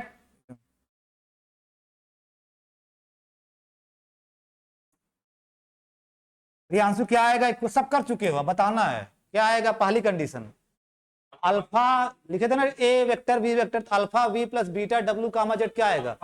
alpha V, हाँ, inner product Z plus beta, बहुत सही। For every V W Z कहाँ के मेंबर हैं? हाँ, वी के मेंबर हैं, वी के मेंबर हैं। और फॉर एवरी अल्फा बीटा कहाँ के मेंबर हैं? एफ के, फील्ड के। तो पहली प्रॉपर्टी ये सेटिस्फाई करना चाहिए, ये मैप जो लिखे हो पहले ये प्रॉपर्टी सेटिस्फाई करे। अच्छा, ये प्रॉपर्टी जो सेटिस्फाई कर रहा है, इसको थोड़ा लैंग्वेज में बोलने की कोशिश करो, क्या कर रहा है ये जो मैप है? ये मैप क्या कर रहा है? नहीं नहीं, लीनियर है फर्स्ट कोऑर्डिनेट में, ये दो कोऑर्डिनेट है, ये पहला कोऑर्डिनेट, ये दूसरा कोऑर्डिनेट, तो लिनियरिटी कंडीशन सेटिस्फाई कर रहा है फर्स्ट कोऑर्डिनेट में, तो ये इसको बोलते हैं linear in first coordinate, first coordinate.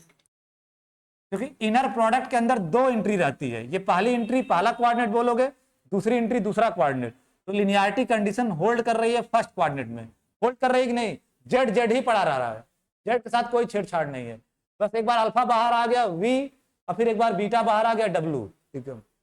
तो लीनियर इन फर्स्ट कोऑर्डिनेट,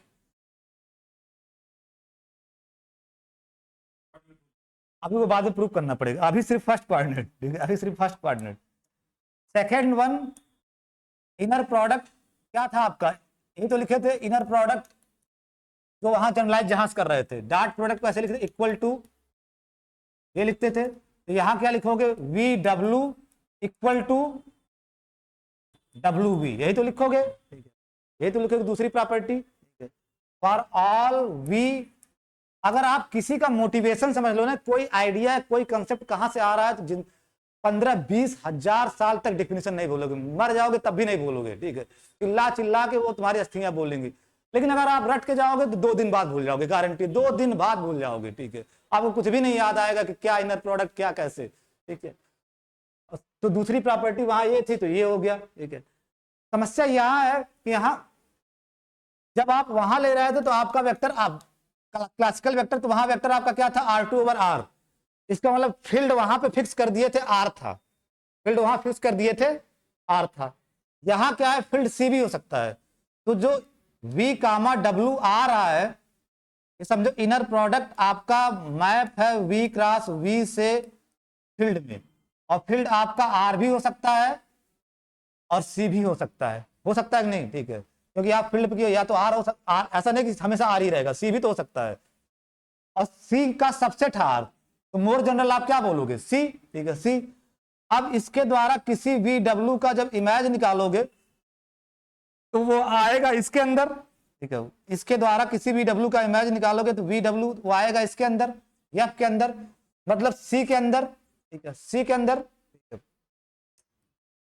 तुम लोगों का जो न्यूट्रल रिएक्शन होता है मैं घबराने लगता हूं कि ब्रह्मास्त्र, ये उठाए VW लिखे, ये मैप के द्वारा इमेज, ये आप ऐसे लिखते हो VW कहाँ का एलिमेंट होगा, जनरली सोचो C में, R तो C के अंदर बैठा हुआ है, C के अंदर R बैठा हुआ है, C के अंदर R बैठा हुआ है, ठीक है। तो यहां क्या एक सतह तक वहीं से जनरलाइज कर रहे हो, लेकिन वहां फील्ड R था, ठीक है, यहां फील्ड C है, तो यहां आप कॉम्प्लेक्स कॉन्जुगेट ले लोगे, यानी ये कॉम्प्लेक्स नंबर है, तो VW डायरेक्ट WV के इनर प्रोडक्ट के बराबर नहीं होगा, यानी inner product of VW is not equal to inner product of WV, उल्टा करने पे उसका कॉन्जुगेट आ जाएगा, क्योंकि ये C का भी एलिमेंट हो सकता है। अब अगर मान लो C की जगह R होता तो इसका कॉन्जुगेट ही आएगा, अगर मान लो Z आपका रियल नंबर है, कॉम्प्लेक्स Z रियल नंबर, तो Z बार क्या आएगा, Z ही तो आएगा, तो वैलिड है, इससे वैलिड भी है, इससे मतलब इससे कोइंसाइड भी कर रहा है, तो जनरल लिख रहे हो ना, यहाँ फील्ड C भी है। तो दूसरी प्रॉपर्टी जो आप सिमेट्रिक प्रॉपर्टी बोलते हैं उसको बोलते हैं कॉन्जुगेट सिमेट्री, कॉन्जुगेट सिमेट्री, यानी inner product VW is equal to inner product WV का कॉन्जुगेट, क्योंकि फील्ड यहाँ C है, इन जनरल C भी तो हो सकती है, और अगर बाय द वे रियल हुई तो इसका कॉन्जुगेट यही आ जाएगा, अगर बाय द वे रियल हुई, अगर ये आपका रियल हो गया, रियल नंबर, तो इसका कॉन्जुगेट निकालोगे तो क्या आएगा, वही आएगा, तो वैलिड है ये, तब भी कोई फेल नहीं करेगा, ठीक है। तो इन जनरल आप ये लिखोगे, ठीक, for every VW belongs to V, बस एक सतर्कता यहाँ बरतनी, जहां से जनरलाइज कर रहे हो, इसको बोलते हैं कॉन्जुगेट सिमेट्री, डायरेक्ट सिमेट्री नहीं है, कॉन्जुगेट सिमेट्री, ठीक है। VW को अगर इंटरचेंज करोगे तो कॉन्जुगेट के बराबर आएगा, क्योंकि फील्ड कॉम्प्लेक्स भी हो सकती है यहाँ पे।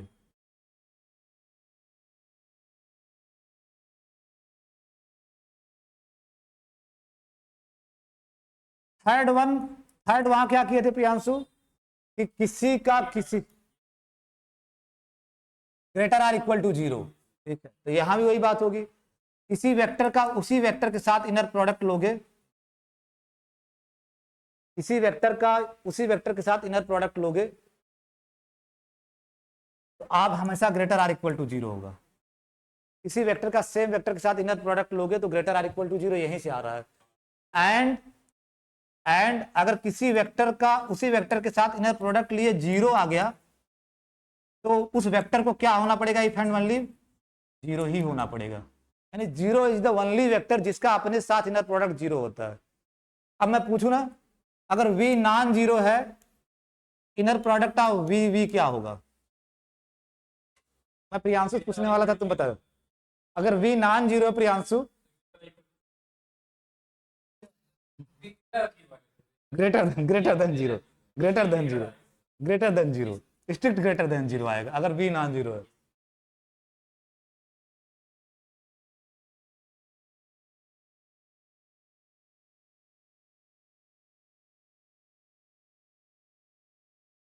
ठीक, तो ये यही तीन प्रॉपर्टी वहीं से लिखा गया है। तो ए मैप, अब आपने डिफिनेशन में जाओ, ए मैप जिसको आप ऐसे दिखाए थे, अभी नाम नहीं दिए, मैं बोल भरे रहा था इनर प्रोडक्ट, मैं बोल दे रहा था, मैं क्या बोलूं उसको, कुछ समझ नहीं रहा था क्या बोलूं, ठीक है, कुछ समझ बोल, अभी तो नाम दिया ही नहीं उसको, ठीक है, अब मेरी मजबूरी है, ठीक है, या तो पहले लिख देता N inner product is a map, लेकिन मुझे इनर प्रोडक्ट बाद में लिखना है, तो मैं बार बार इनर प्रोडक्ट बोल दे रहा था, वो सही काम नहीं है, बाद में मैं इनर प्रोडक्ट बोलूंगा, ठीक है, लेकिन बोलूं तो बोलूं क्या, तुम्हें बोलो बोलूं तो क्या, हाइसेम भी लिखोगे तो बोलो तो गड़बड़ हो जाता, ठीक है। तो ए मैप, ये a map satisfying these condition is called, line change करके लिखना, is called an inner product. वही जो मैप है ना, ये मैप, ये मैप V क्रॉस V से F में सेटिस्फाइंग थ्री कंडीशंस, इसी मैप को बोलोगे V के ऊपर inner product, it's called an inner product, inner product on V, not V cross V, V cross V पे नहीं, inner product on V, inner product on V।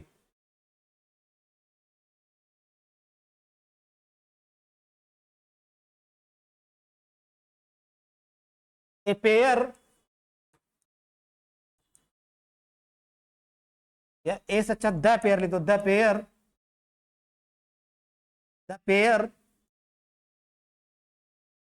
V, V तो आपका vector space था field F के ऊपर, field हमेशा are या सी हो सकती है, द पेयर जिसमें एक वेक्टर स्पेस है और उस पे इनर प्रोडक्ट आ गया, अब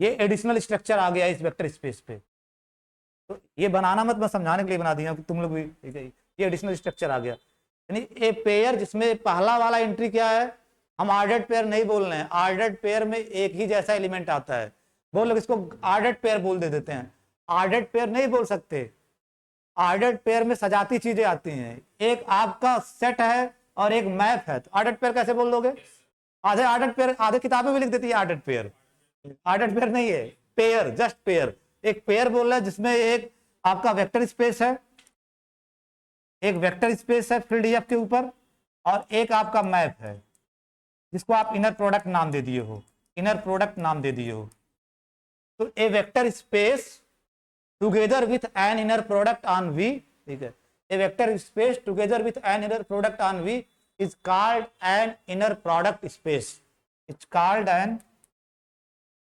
it's called N,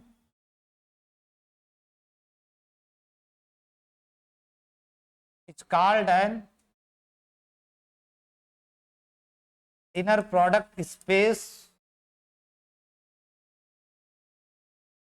over the field F, over the field F।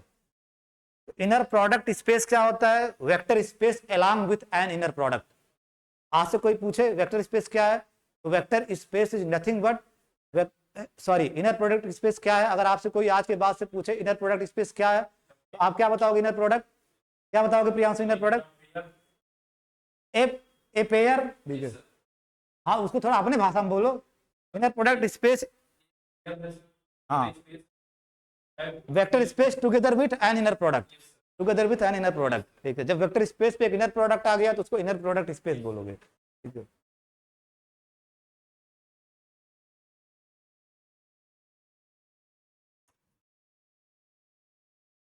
डिफिनिशन is over.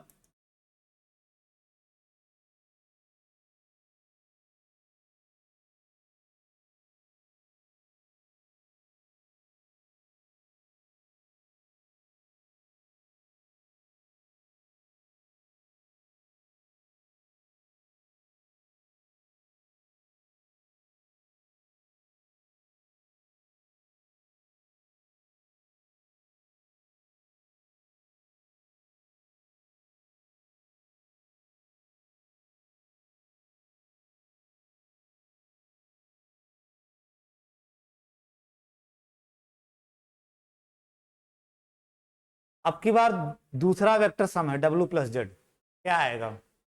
आपके पास केवल तीन ही इनर प्रोडक्ट, तीन ही प्रॉपर्टी सेटिस्फाई कर, फर्स्ट में लिनियरिटी है। आपकी बार मैं सेकंड में दो वेक्टर का सम लिख रहा हूं। हमको ये दिखाना है कि ये आ जाए अपना target, inner product V W plus inner product V Z. कैसे दिखाओगे? उन्हीं तीन के सहारे, उन्हीं तीन के सहारे। पहली वाली कंडीशन कैसे सेटिस्फाई कर? पहले में तो लीनियर है ही नहीं है, कुछ भी करवा दे रहे हो तुम।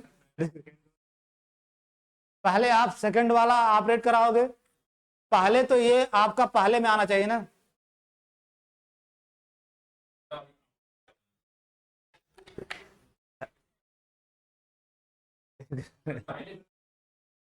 मतलब आपको ये करना कि पहले में सम आ जाए, तो second property conjugate symmetry use करोगे। सेकंड प्रॉपर्टी,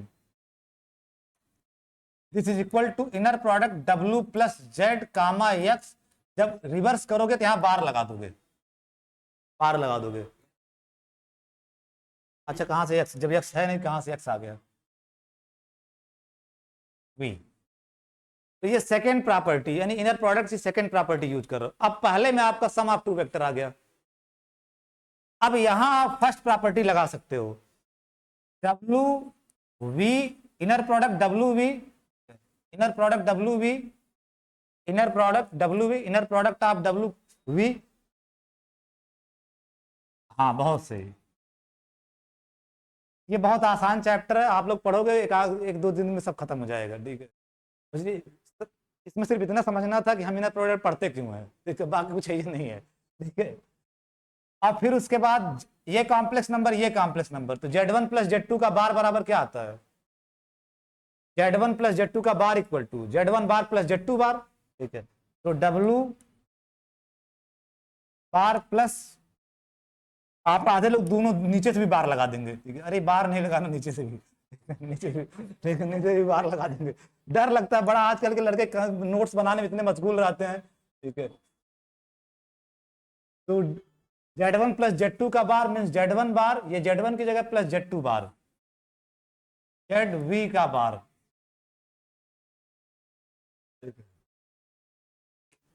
अब फिर एक बार जब उल्टा करोगे तो क्या होगा? इसको एक बार और बार आ जाएगा, VW, और दो बार दो बार कॉन्जुगेट ले लिए। ठीक है, और फिर आपका ZV, और फिर इसका भी कॉन्जुगेट ले लिए। अब कॉन्जुगेट बोलूंगा, कॉन्जुगेट ले लिए। ठीक है, ठीक है, हाँ हाँ, VZ।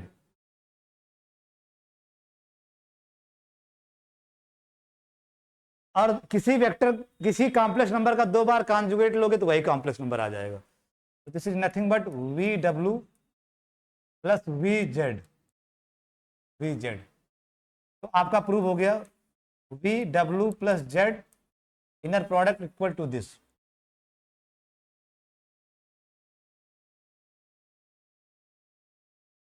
Late alpha belongs to field, alpha field से ले लिए। फील्ड यहां जनरल सोचना, जब आप लिख रहे हो जनरल सोचना C, that alpha belongs to field F, मतलब अल्फा कॉम्प्लेक्स नंबर सोचना। बहुत पर्टिकुलर केस मैंने सुना। देन वी, आपकी बार दूसरे क्वाड्रेंट में स्केलर मल्टीप्लिकेशन लिख रहे हो, अल्फा डब्ल्यू, तो this is nothing but alpha W we का बार, कॉन्जुगेट, कॉन्जुगेट ऑफ अल्फा, यानी सेकंड प्रॉपर्टी इनर प्रोडक्ट की। पहले में ये, क्योंकि लिनियरिटी आपको पहले क्वाड्रेंट में, डिफिनेशन आपकी लिनियरिटी केवल पहले क्वाड्रेंट में दे रही है, तो इसको पहले में लाने के लिए क्या करोगे? इसको रिवर्स किए तो यहां बाहर आ गया।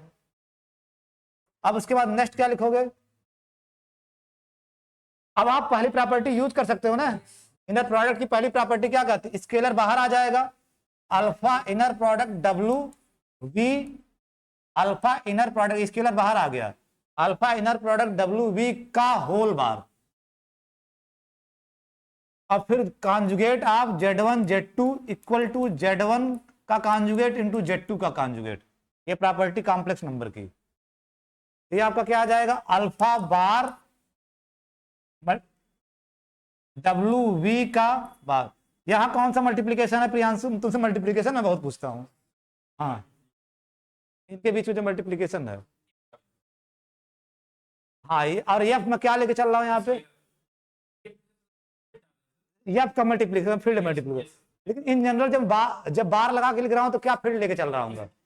Complex field. ये कॉम्प्लेक्स फील्ड, ठीक है, यही ठीक है।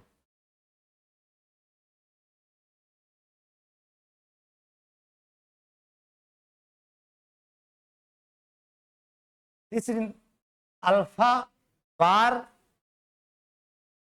और आपका स्केलर फील्ड का मल्टीप्लीकेशन, कॉम्प्लेक्स मल्टीप्लीकेशन, और फिर इसका एक बार बार लोगे तो क्या आ जाएगा? अब की बार नहीं लिख रहा हूं, एक बार और ले तो यही आ जाएगा वी डब्ल्यू। तो आप क्या ऑब्जर्व कर रहे हो? V inner product v alpha डब्ल्यू is equal to this much. यानी मीन्स अगर दूसरे कोऑर्डिनेट से आप स्केलर बाहर कर रहे हो, सतर्क रहना, अगर दूसरे कोऑर्डिनेट से स्केलर बाहर कर रहे हो तो कॉन्जुगेट के साथ आएगा, कॉन्जुगेट के साथ आएगा। प्रियांशु अब बताना, ठीक है, ठीक है।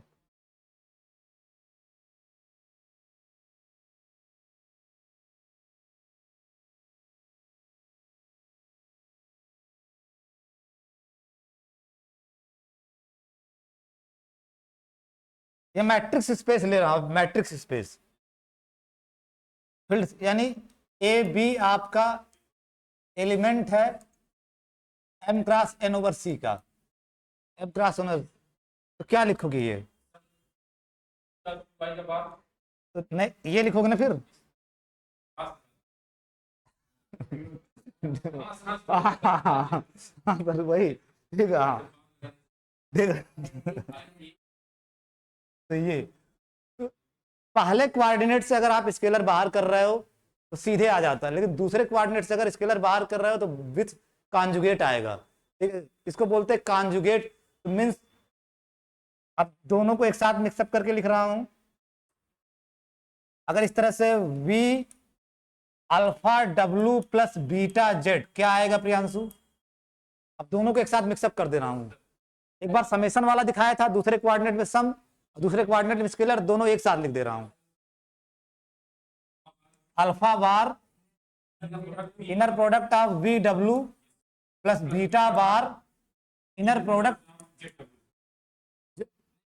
वी जेड कहते हैं कहेंगे, V Z, V Z.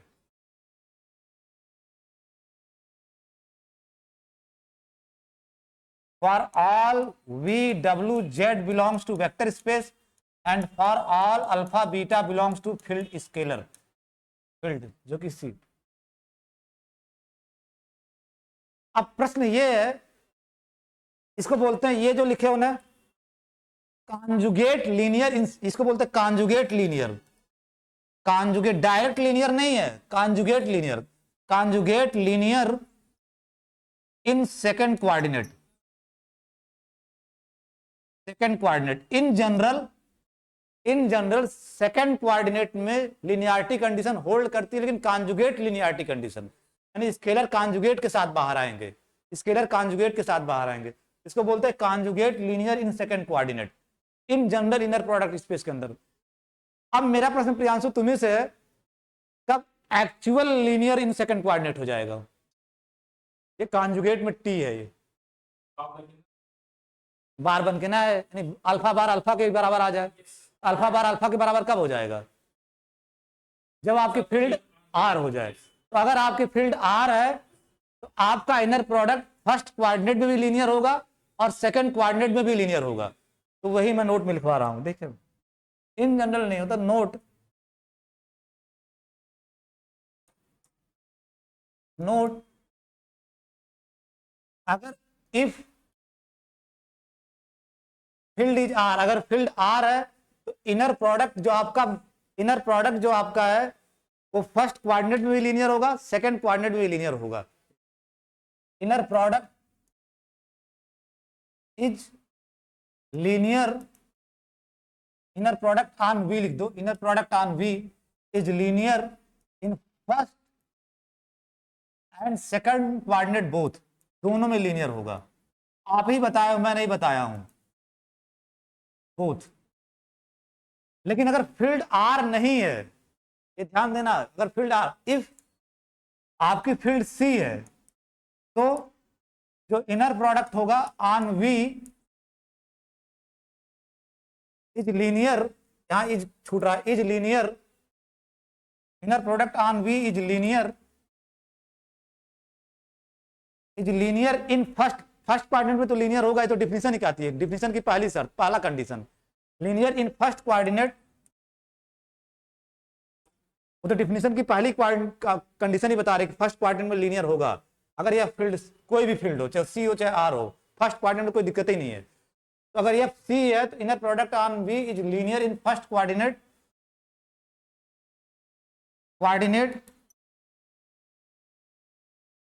But not linear in second quadrant में लीनियर नहीं होगा, not linear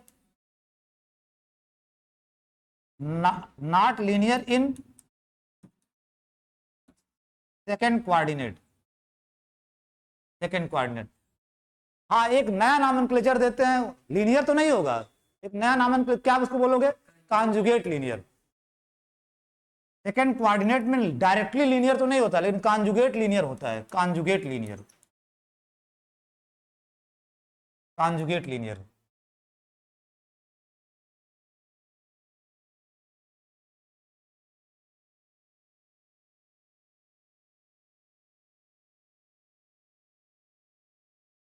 for any v in v for any v in v, inner product space के अंदर ही सारी कहानी चली। For any v in v,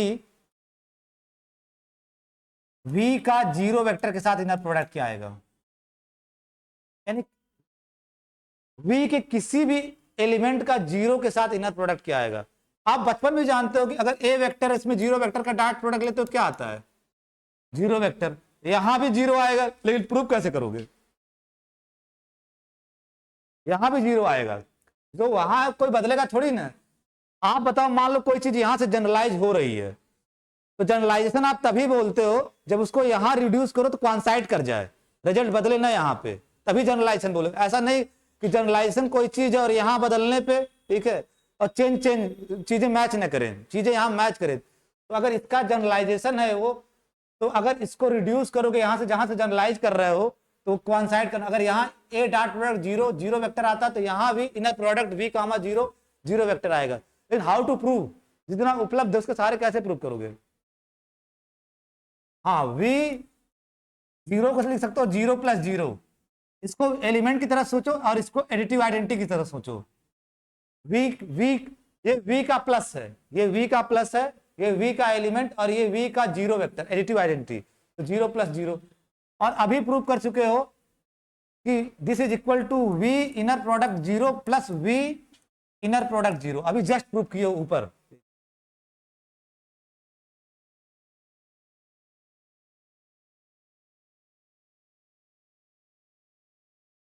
ये plus कहां का प्रियांशु, सोच के बताना।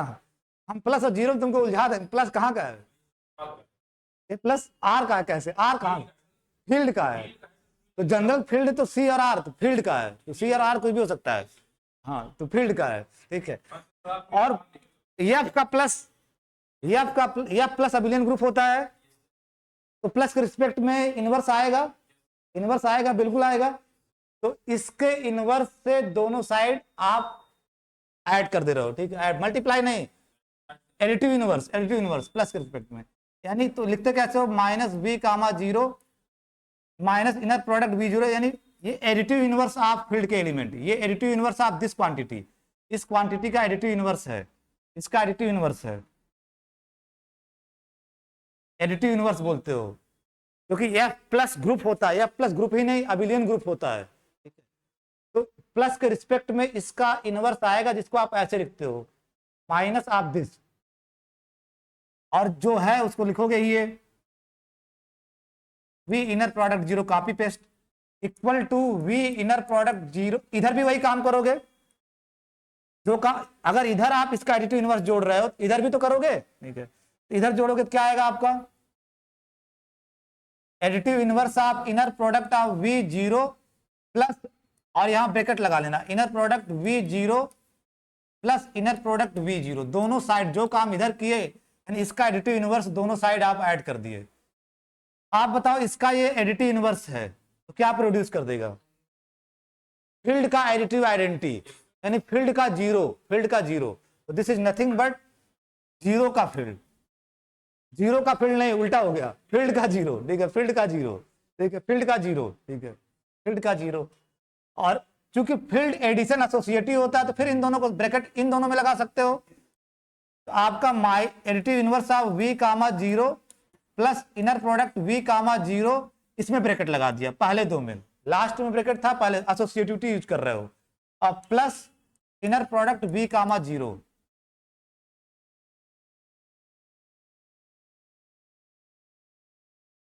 फिर प्रियांशु ये क्या आ जाएगा, ये इसका additive inverse, additive identity of the field यानी जीरो फील्ड का, ठीक है, जीरो और प्लस ये बचा हुआ है V0। ये बताओ ये फील्ड का एडिशन है, ये फील्ड के एडिशन के रिस्पेक्ट में आइडेंटिटी एलिमेंट है, तो जोड़ने पे कोई फर्क आएगा क्या इसमें? तो ये यही पड़ा रहेगा, तो zero equal to inner product V0, और यही आपको प्रूव करना था for all V belongs to V, यानी किसी वेक्टर का जीरो के साथ इनर प्रोडक्ट लोगे तो जीरो आएगा। Similarly zero inner product V यानी दूसरे क्वाड्रेंट में अगर V है तब भी आपका जीरो आएगा for all V belongs to V, यानी जीरो वेक्टर के साथ किसी भी वेक्टर का इनर प्रोडक्ट जीरो आएगा, जैसा कि आप बचपन में डॉट प्रोडक्ट के साथ जानते हो। इसलिए मैं कह रहा हूं अगर आपको क्लास 12th की मैं कह वेक्टर क्लियर है तो इनर प्रोडक्ट पढ़ने में दिक्कत नहीं होगी, इनर प्रोडक्ट दिक्कत नहीं। अब आ जाओ आगे बढ़ते हैं, कुछ एग्जाम्पल करते हैं इनर प्रोडक्ट स्पेस की।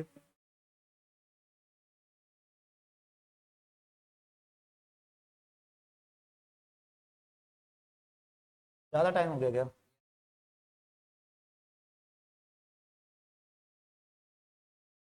एक एग्जाम्पल तो निपटा ही दिया जाएगा इसमें।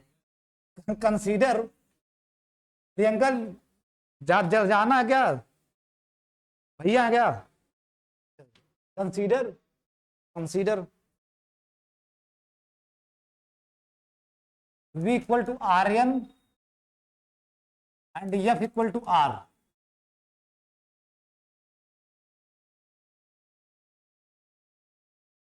Rn over R vector space ले रहे हो। अब मेरे पास कौन फोन, तुम्हारे घर से आ रहा फोन। हेलो, हाँ पंकज, हाँ हाँ, अच्छा ठीक हो, ठीक हो, ठीक हो।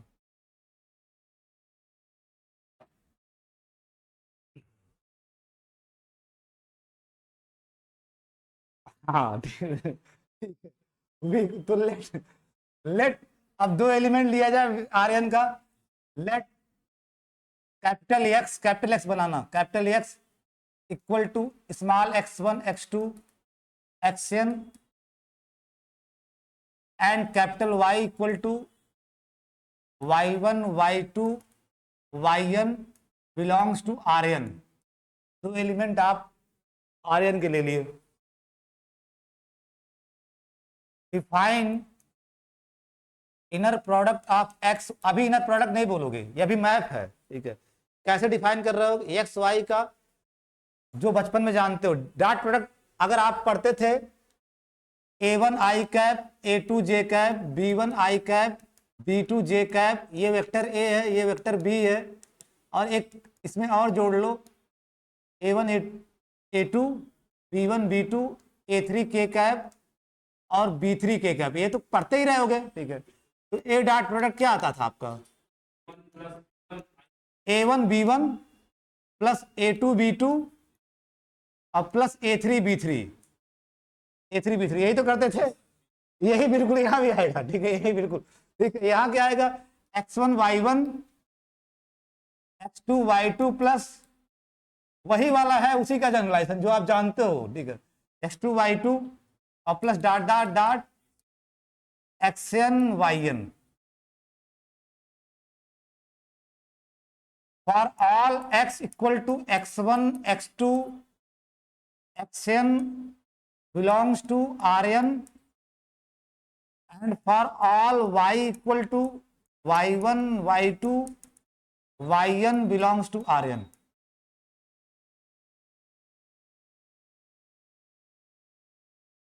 ये जो इधर लिखे हो प्रियांशु, फिर कलर चेंज हो गया आज, क्या इसका फिर?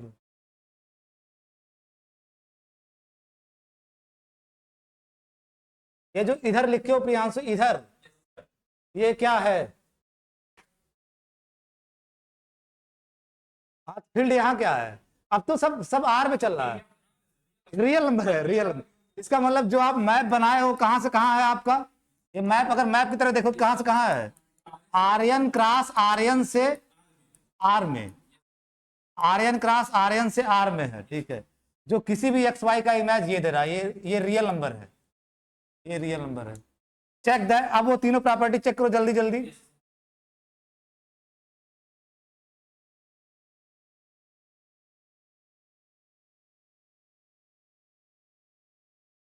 ये आप लोगों को करना, verify all the three properties,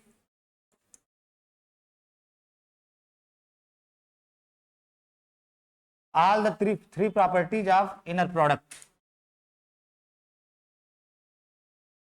inner product। और ये सेटिस्फाई करेगा, आप चेक कर लेना, वेरीफाई में जो कह रहा हूं जिसका मतलब सेटिस्फाई करेगा, ठीक है। तो आर्यन वी की जगह R n, R n with this inner product, पहले तो लिखो ये जो इनर प्रोडक्ट है, दिस इनर प्रोडक्ट, इसका अपना नाम है this inner product, this inner product on R n, R n के ऊपर जो इनर प्रोडक्ट है, आर्यन के ऊपर कई इनर प्रोडक्ट बना सकते हो, ऐसा नहीं कि आर्यन के ऊपर एक यूनिक इनर प्रोडक्ट होगा, आर्यन के ऊपर आप कई इनर प्रोडक्ट बना सकते हो। आर्यन के ऊपर जो ये वाला इनर प्रोडक्ट बनाए हो, इसको बोला जाता है ऑर्डिनरी इनर प्रोडक्ट या स्टैंडर्ड, क्योंकि बचपन से ही का बचपन वाला ही तो है, बचपन वाला ही तो है, A1 A2 B1 B2 plus C1 C2, ठीक है। तो बचपन, इसीलिए इसको बोला जाता है ऑर्डिनरी इनर प्रोडक्ट या standard inner product. So this inner product on Rn is called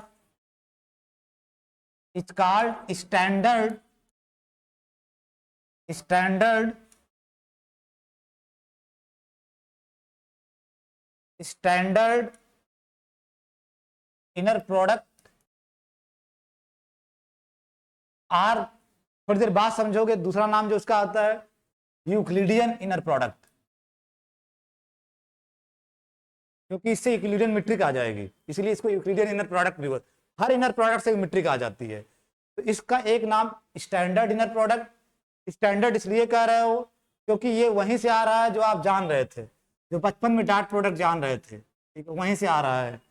अगर ए आपका A1 आई कैप A2 जे कैप और बी आपका B1 आई कैप B2 जे कैप है, तो आपका ए इनर प्रोडक्ट बी क्या आता था, A inner product B means A dot product B equal to A1 B1 A2 B2, तो वही तो है, सिमिलर वही, तो नया कुछ थोड़ी ना, करस्पॉन्डिंग एंट्री को जोड़ दे रहे हो, इसी वजह से इसको वही से वही सेम है, सेम वही है, बस यहाँ आपको ये वाला सिंबल बना दिया जा रहा है, बाकी कुछ तो है नहीं, ठीक है।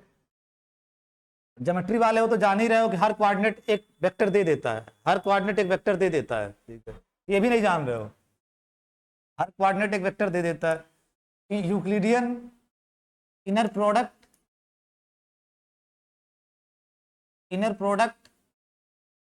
on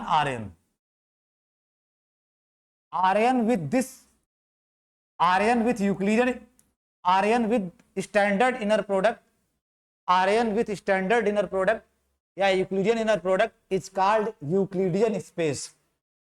It's called the Euclidean space. Euclidean space of dimension n, of dimension n। तो इसको स्टैंडर्ड इनर, आर्यन पे स्टैंडर्ड इनर प्रोडक्ट बोलते हैं या यूक्लिडियन इनर प्रोडक्ट बोलते हैं, और R n with Euclidean inner product is called Euclidean space of dimension n, ठीक है। जाओ फिर कल बात करते हैं।